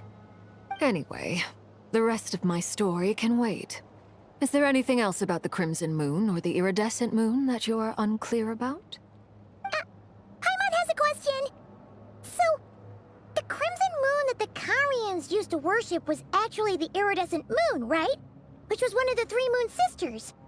Does that mean that the Conrians were to the Crimson Moon as the Frost Moon Scions are to the Frost Moon? So much of that history has been lost. We have no way of knowing exactly what they were like. But I would suspect that the Conrians weren't as devout in their moon worship as it might appear. The iridescent moon's remains simply served as their link to the Abyss. Later on, perhaps someone discovered a way to make direct contact with the Abyss. Or maybe there was some kind of ideological divide. Either way, a dissenting faction staged a coup and drove out the royal heirs of the Crimson Moon dynasty. Still, even with the dark sun looming high overhead, the Crimson Moon's glow never truly faded. If you want living proof, it's standing right before you. The first time we met, I sensed something familiar in your presence. When I looked at you, I felt I could see that mysterious red moon in the corner of my eye. In your flames, I saw its broken image, surrounded by a strange black aura. Well, I appreciate that you kept it to yourself. Much about the Crimson Moon is still a mystery, and I'd prefer not to end up as the object of an insane research project. Anyway, time is against us here, so if there's any other questions, they'll have to wait. I just want to make sure I've got one thing straight. In her letter, Sandrone mentioned that since you are unable to contain the iridescent moon's marrow yourself, you intend to leave it in my custody. Correct? That's right. For now, it's the only way I can pay you back for your help. The iridescent moon is already part of who you are, so with its marrow in your possession, you'll be even more powerful than before. Deal. Then let's get started. Get what started? What does this place have to do with the Crimson Moon? When I first became a Harbinger, the Jester gave me a book called Paranhari, also known as Leobranto Inamorato. You should be able to buy a copy next time you're in Fontaine. It's a love story set in the Crimson Moon era, but setting aside the tangled romances of its characters, it also records a few interesting details. In the Crimson Moon era, or so the story goes, there was an orphanage that received children from beyond the bounds of this world, and subjected them to a peculiar induction ceremony. Beyond the bounds of this world? For real? And what kind of induction ceremony? The Crimson Moon sages looked beyond this world for beings with powers that surpassed the gods. But fearing they might lose control, they subjected these children to a process of refinement. They made these children crawl up a fireplace and kept asking them, "Have you died? Did you see it?" Until they finally admitted to having died and seen a crimson moon. The adults embraced the children who passed the ritual, telling them, "Within the fireplace, you have traversed the flames between two worlds. Here and now, you are born anew." The book leaves much unsaid, but I suspect that this was their way of branding the children they had enrolled, leaving an indelible mark upon them so that they would forever live in the Crimson Moon's light. That explains why I can't sense the Crimson Moon's marrow in this world. It makes sense that it would be sealed in a special space that can only be accessed temporarily through some kind of ritual. But there's no fireplace here! Do you see a chimney anywhere? Oh, are we supposed to build it ourselves? Okay, fine. Paimon will go find some bricks. That won't be necessary. The fireplace is purely symbolic. The key to the ritual is crossing the flames between two worlds. In other words, the flames that burn within me. Those burned away by such flames leave behind a kind of ghostly afterimage in the world. In the days of Conria, people believed they could be used to bridge the gap between the two worlds of life and death. In short, I can open a passage to that space for you. That's the easy part. The catch is I'll need to stay on this side to keep the passage open, so I won't be able to come with you. Once you're inside, you'll have to find your own way. Very well. Then I'll open it up. Traveler, spare me a little more moonlight if you would. I may need it.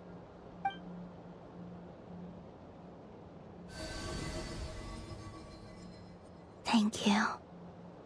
I feel like I've recovered some of my strength now.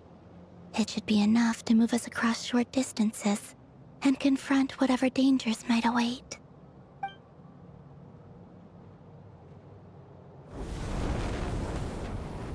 Mistress of the 7 hues of ages past, Great Mother of the present, crimson-clad sovereign of the 2 realms.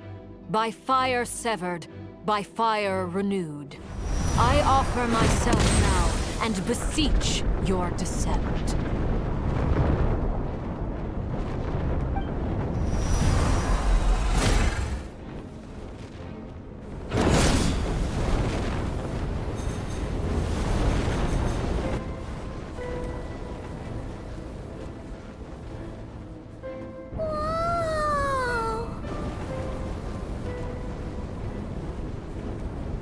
One word of advice. As you're crossing over, no matter what voices you hear, do not answer. Got it! I sense a sinister gloom inside, but also the familiar light of the moon. I feel that I am about to meet an old friend who has changed beyond all recognition. All right, let's go.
Your broken body, seized by the abyss, and hung up aloft like mummified remains.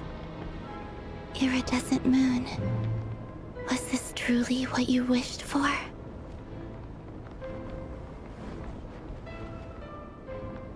Careful! There's something spooky about this place. Feels like something is lurking in the fog. Paimon's right behind you. Whatever you do, don't run off without her.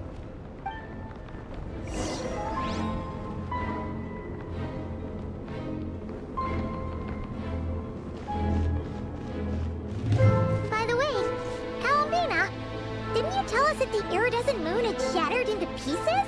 The moon up there looks pretty cold, Paimon. How is that possible?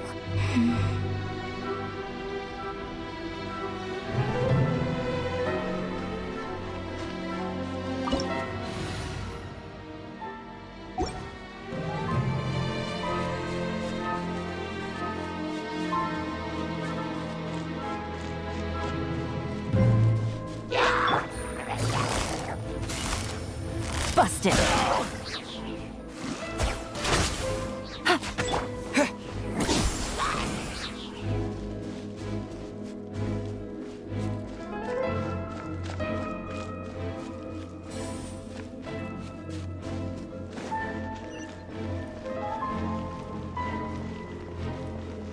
Just like I thought. It was only a facade.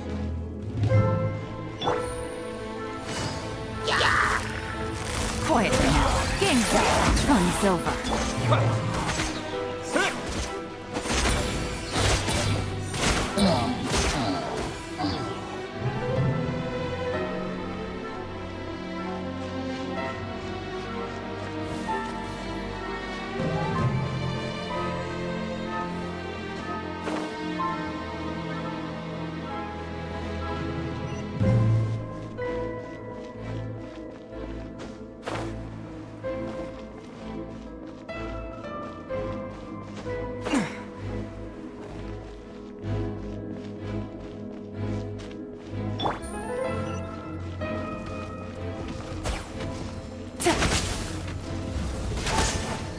Busted.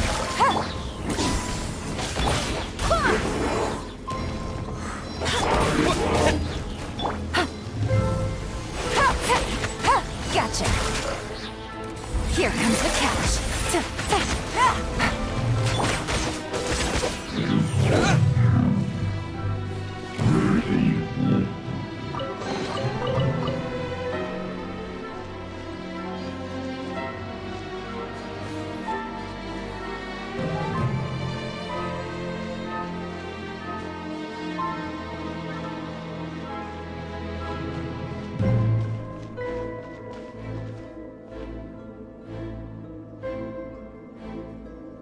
Huh?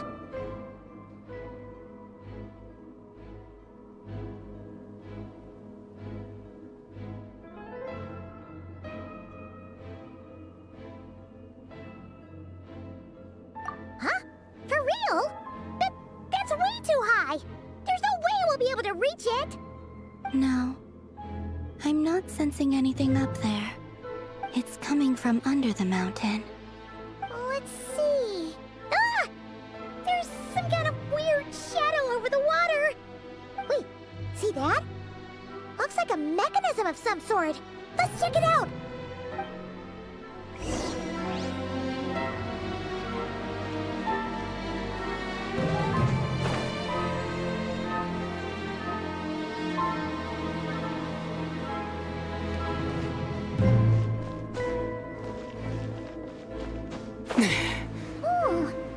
Looks like a device from the time of Kalia. Maybe people once came here to study the Crimson Moon's domain, and they left this behind. Oh, if we can activate it, we might find some clues.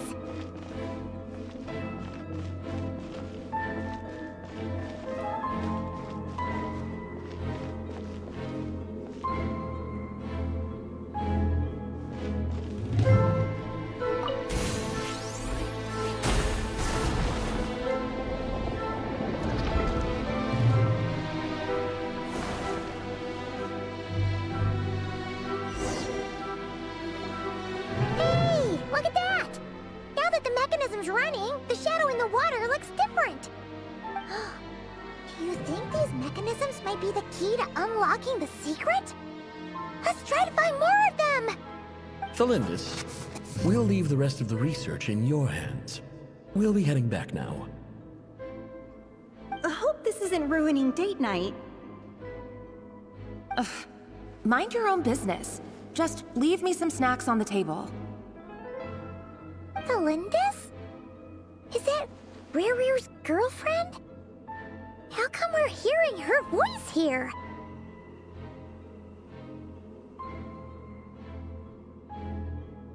Oh yeah! So, do you think she was studying this strange space all along? The Abyss has made this space extremely unstable. Maybe that's why some of the things she said and did were preserved here. Like echoes. Or after images. Whenever I see this view, it takes me back to a poem from my childhood. Waning moon, oh lifeless damsel, weeping on the mountain crest, mourning still in wistful tone, her fragile soul now laid to rest. For me, of all people, to be here investigating the mysteries of the Crimson Moon space, is it a coincidence or something more?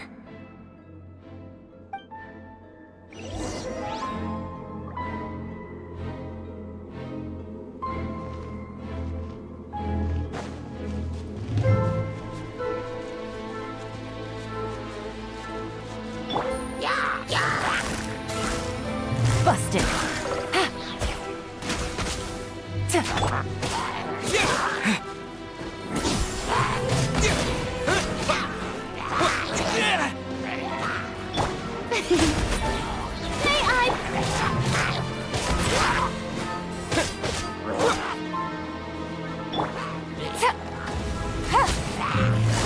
Gotcha!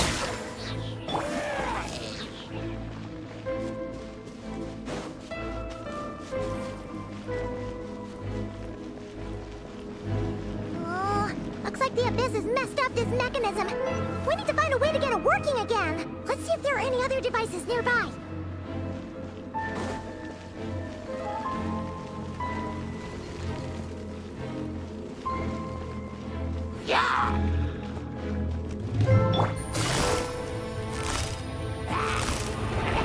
Busted! Things are about to get dicey.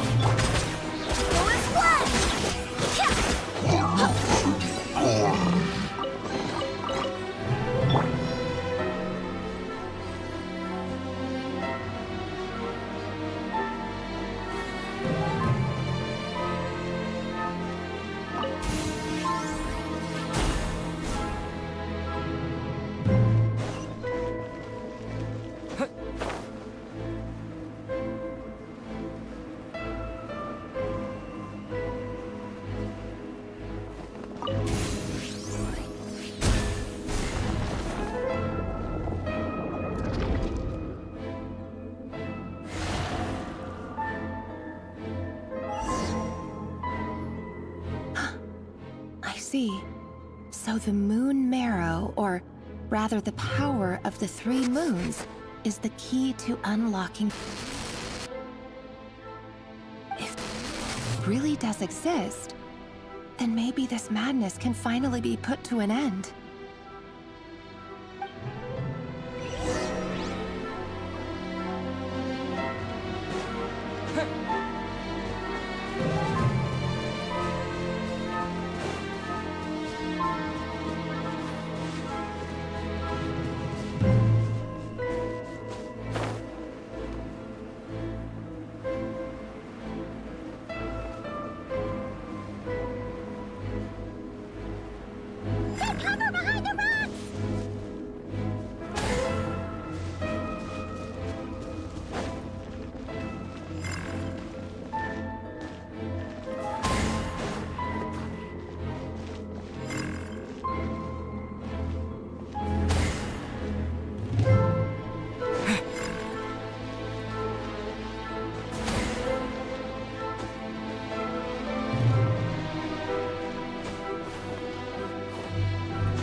With the Abyss inhibitors in place, I should be able to access the chamber with the moon marrow.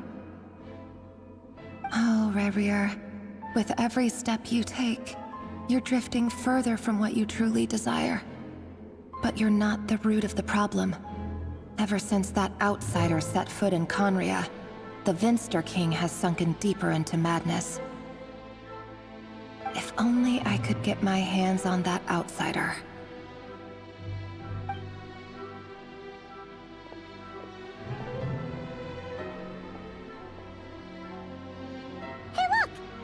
Reflection is back to normal. Linda's Boss's voice mentioned a chamber with the moon marrow. Do you think maybe it's hidden in the moon's reflection? It must be. For within it, I sense the fragile aura of a dying soul. Then there's no time to lose! Let's go!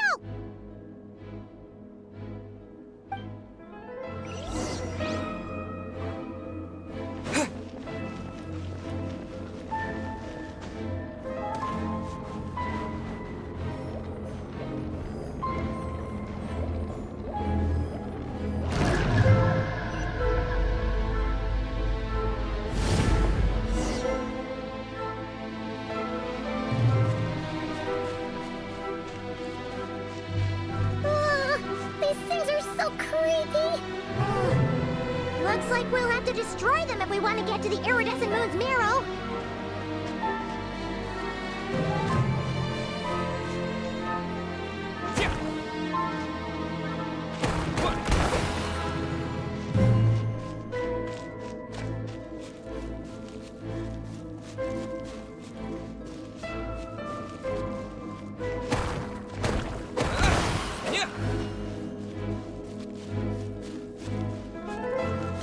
The iridescent moon's marrow!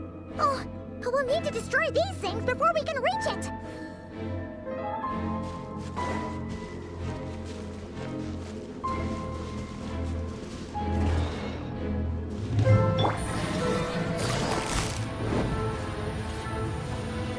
Gotcha! How brilliant! Wind, hear me!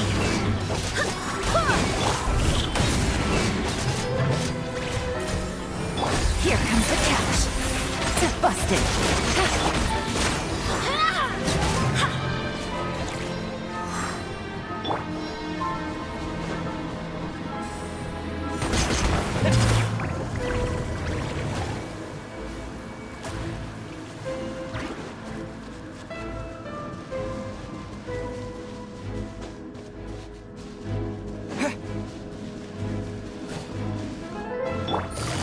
Gotcha! I swear by my sword!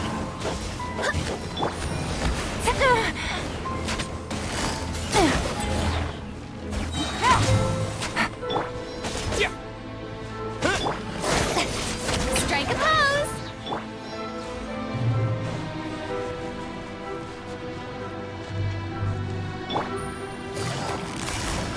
Game's up. Fun's over.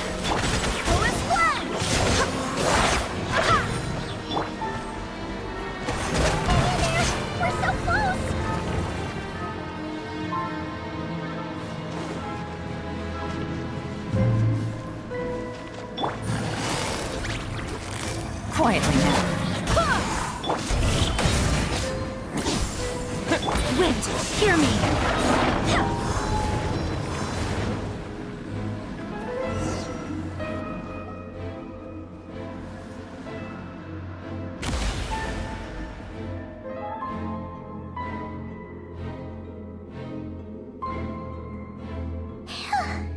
We finally did it! The iridescent moon's marrow. Still burning away like an undying flame, yet now contaminated by the abyss. It has taken on a new form entirely. If we can purify the abyssal power within, we should be able to obtain its untainted essence.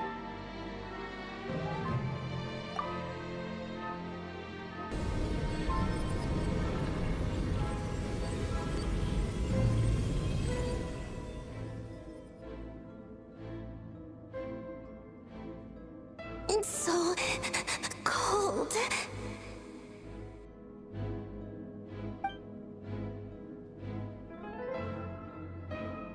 Is it you? Are you here? Huh?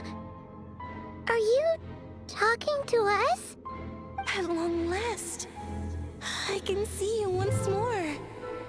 Our fates have crossed, and I am finally free.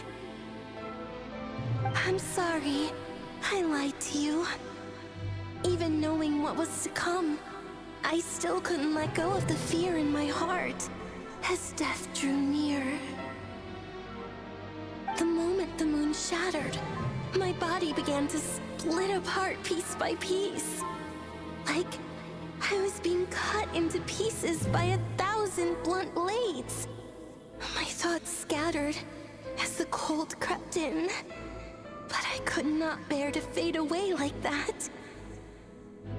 Tell me, what was it that brought you to us all that time ago? If only I had possessed your courage, then I might have been spared this torment more painful than death. You look so puzzled. That's how I felt too when I first saw you. But trust me when I say that everything happens for a reason. Farewell, Hypo.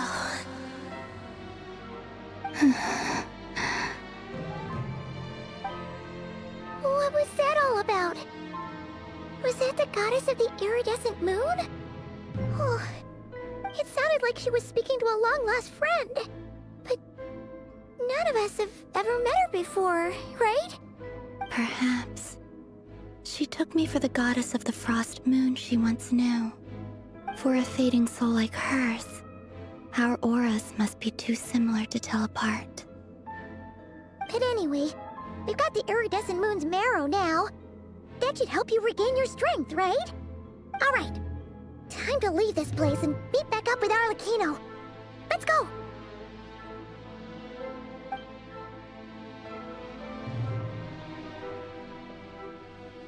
That's odd. This place looks different than when we came in. Waning moon, oh lifeless damsel. Oh.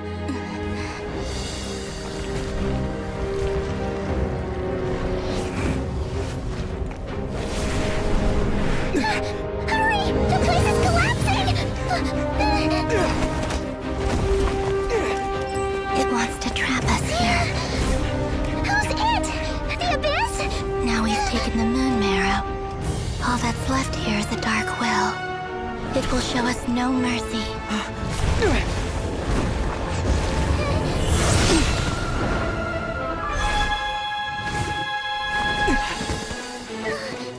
Give it back!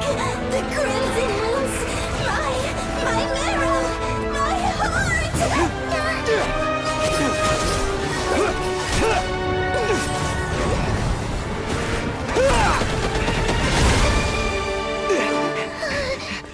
Finally! Huh? Oh no! The exit's blocked! They're back! Now what do we do? This is where you fall. Witness my rise. Hey, What are you waiting for?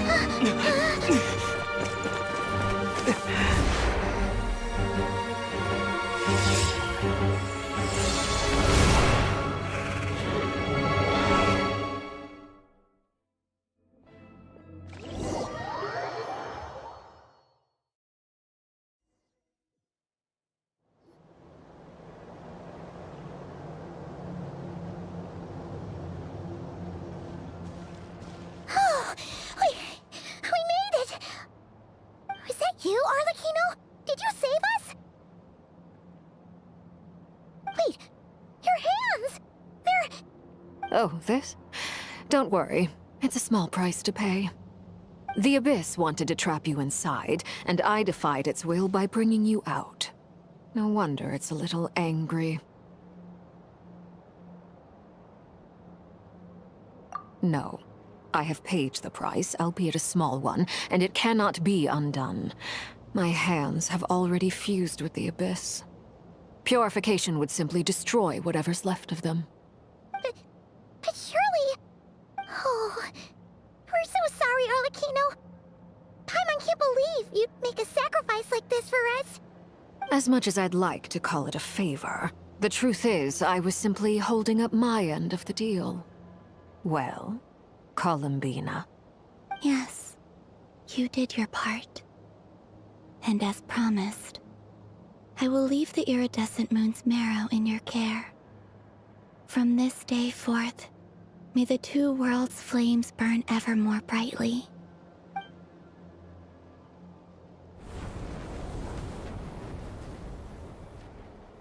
I'll take that as a blessing. Now, Columbina, give me your hand. Accept this moonlight I offer in return.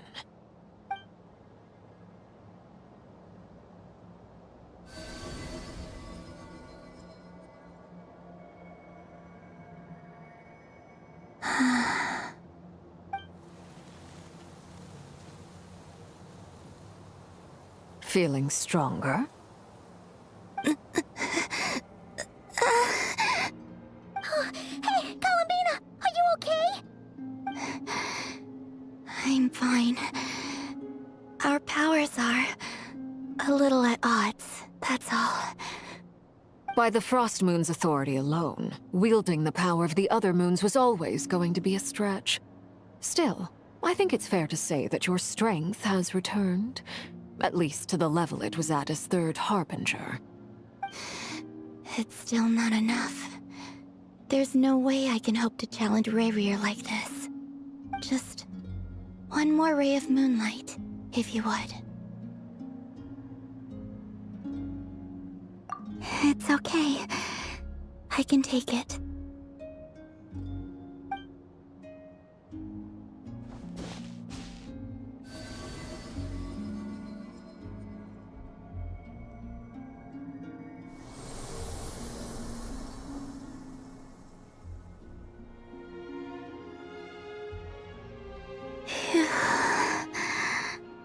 How about now? Fighting fit? At the very least, I won't have to stay hidden like before. I want to see him gone from Nod-Krai. The Rahier of Solnari and his wild hunt must be sent back where they belong. Well, it's good to have something to aim for. You certainly seem more alive now than you did earlier. When I first met you, you didn't strike me as a ray of moonlight. More like a wisp of fog drifting in from who knows where, ready to scatter at the first sign of a breeze. But now, you're full of vitality. Just like the Frost Moon, once the brightest of them all. May you keep shining, Columbina. This is who you are. Thank you. Look after yourself too, Arlecchino. I know you have plans of your own, and that's why you're always seeking to grow stronger. But whatever you're after, don't let the Abyss take a hold of you. I do not wish to see you go down the same path as Rayrir. I appreciate the concern, Columbina. Although perhaps it's time you took a new name. A new name? Kutar, the Moon Maiden, Columbina. They're nothing more than code names. They describe who she is and the roles she's played, but they're not her real name. We often use code names in the House of the Hearth, too. But it's knowing your real name that keeps you grounded. Up till now, you've been living a wandering life, so you've probably never really cared. All I'll say is this. Once you've defeated Rayrir, give it some thought.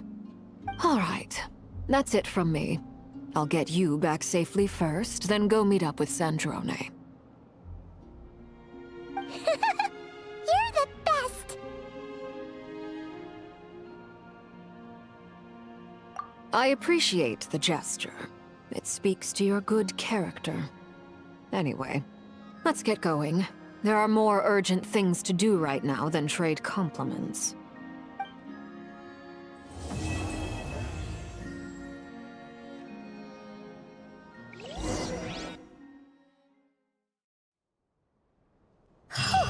It was a close call, but we got the iridescent moon's marrow and restored Columbina's strength. And that's all that matters. In other words, mission accomplished.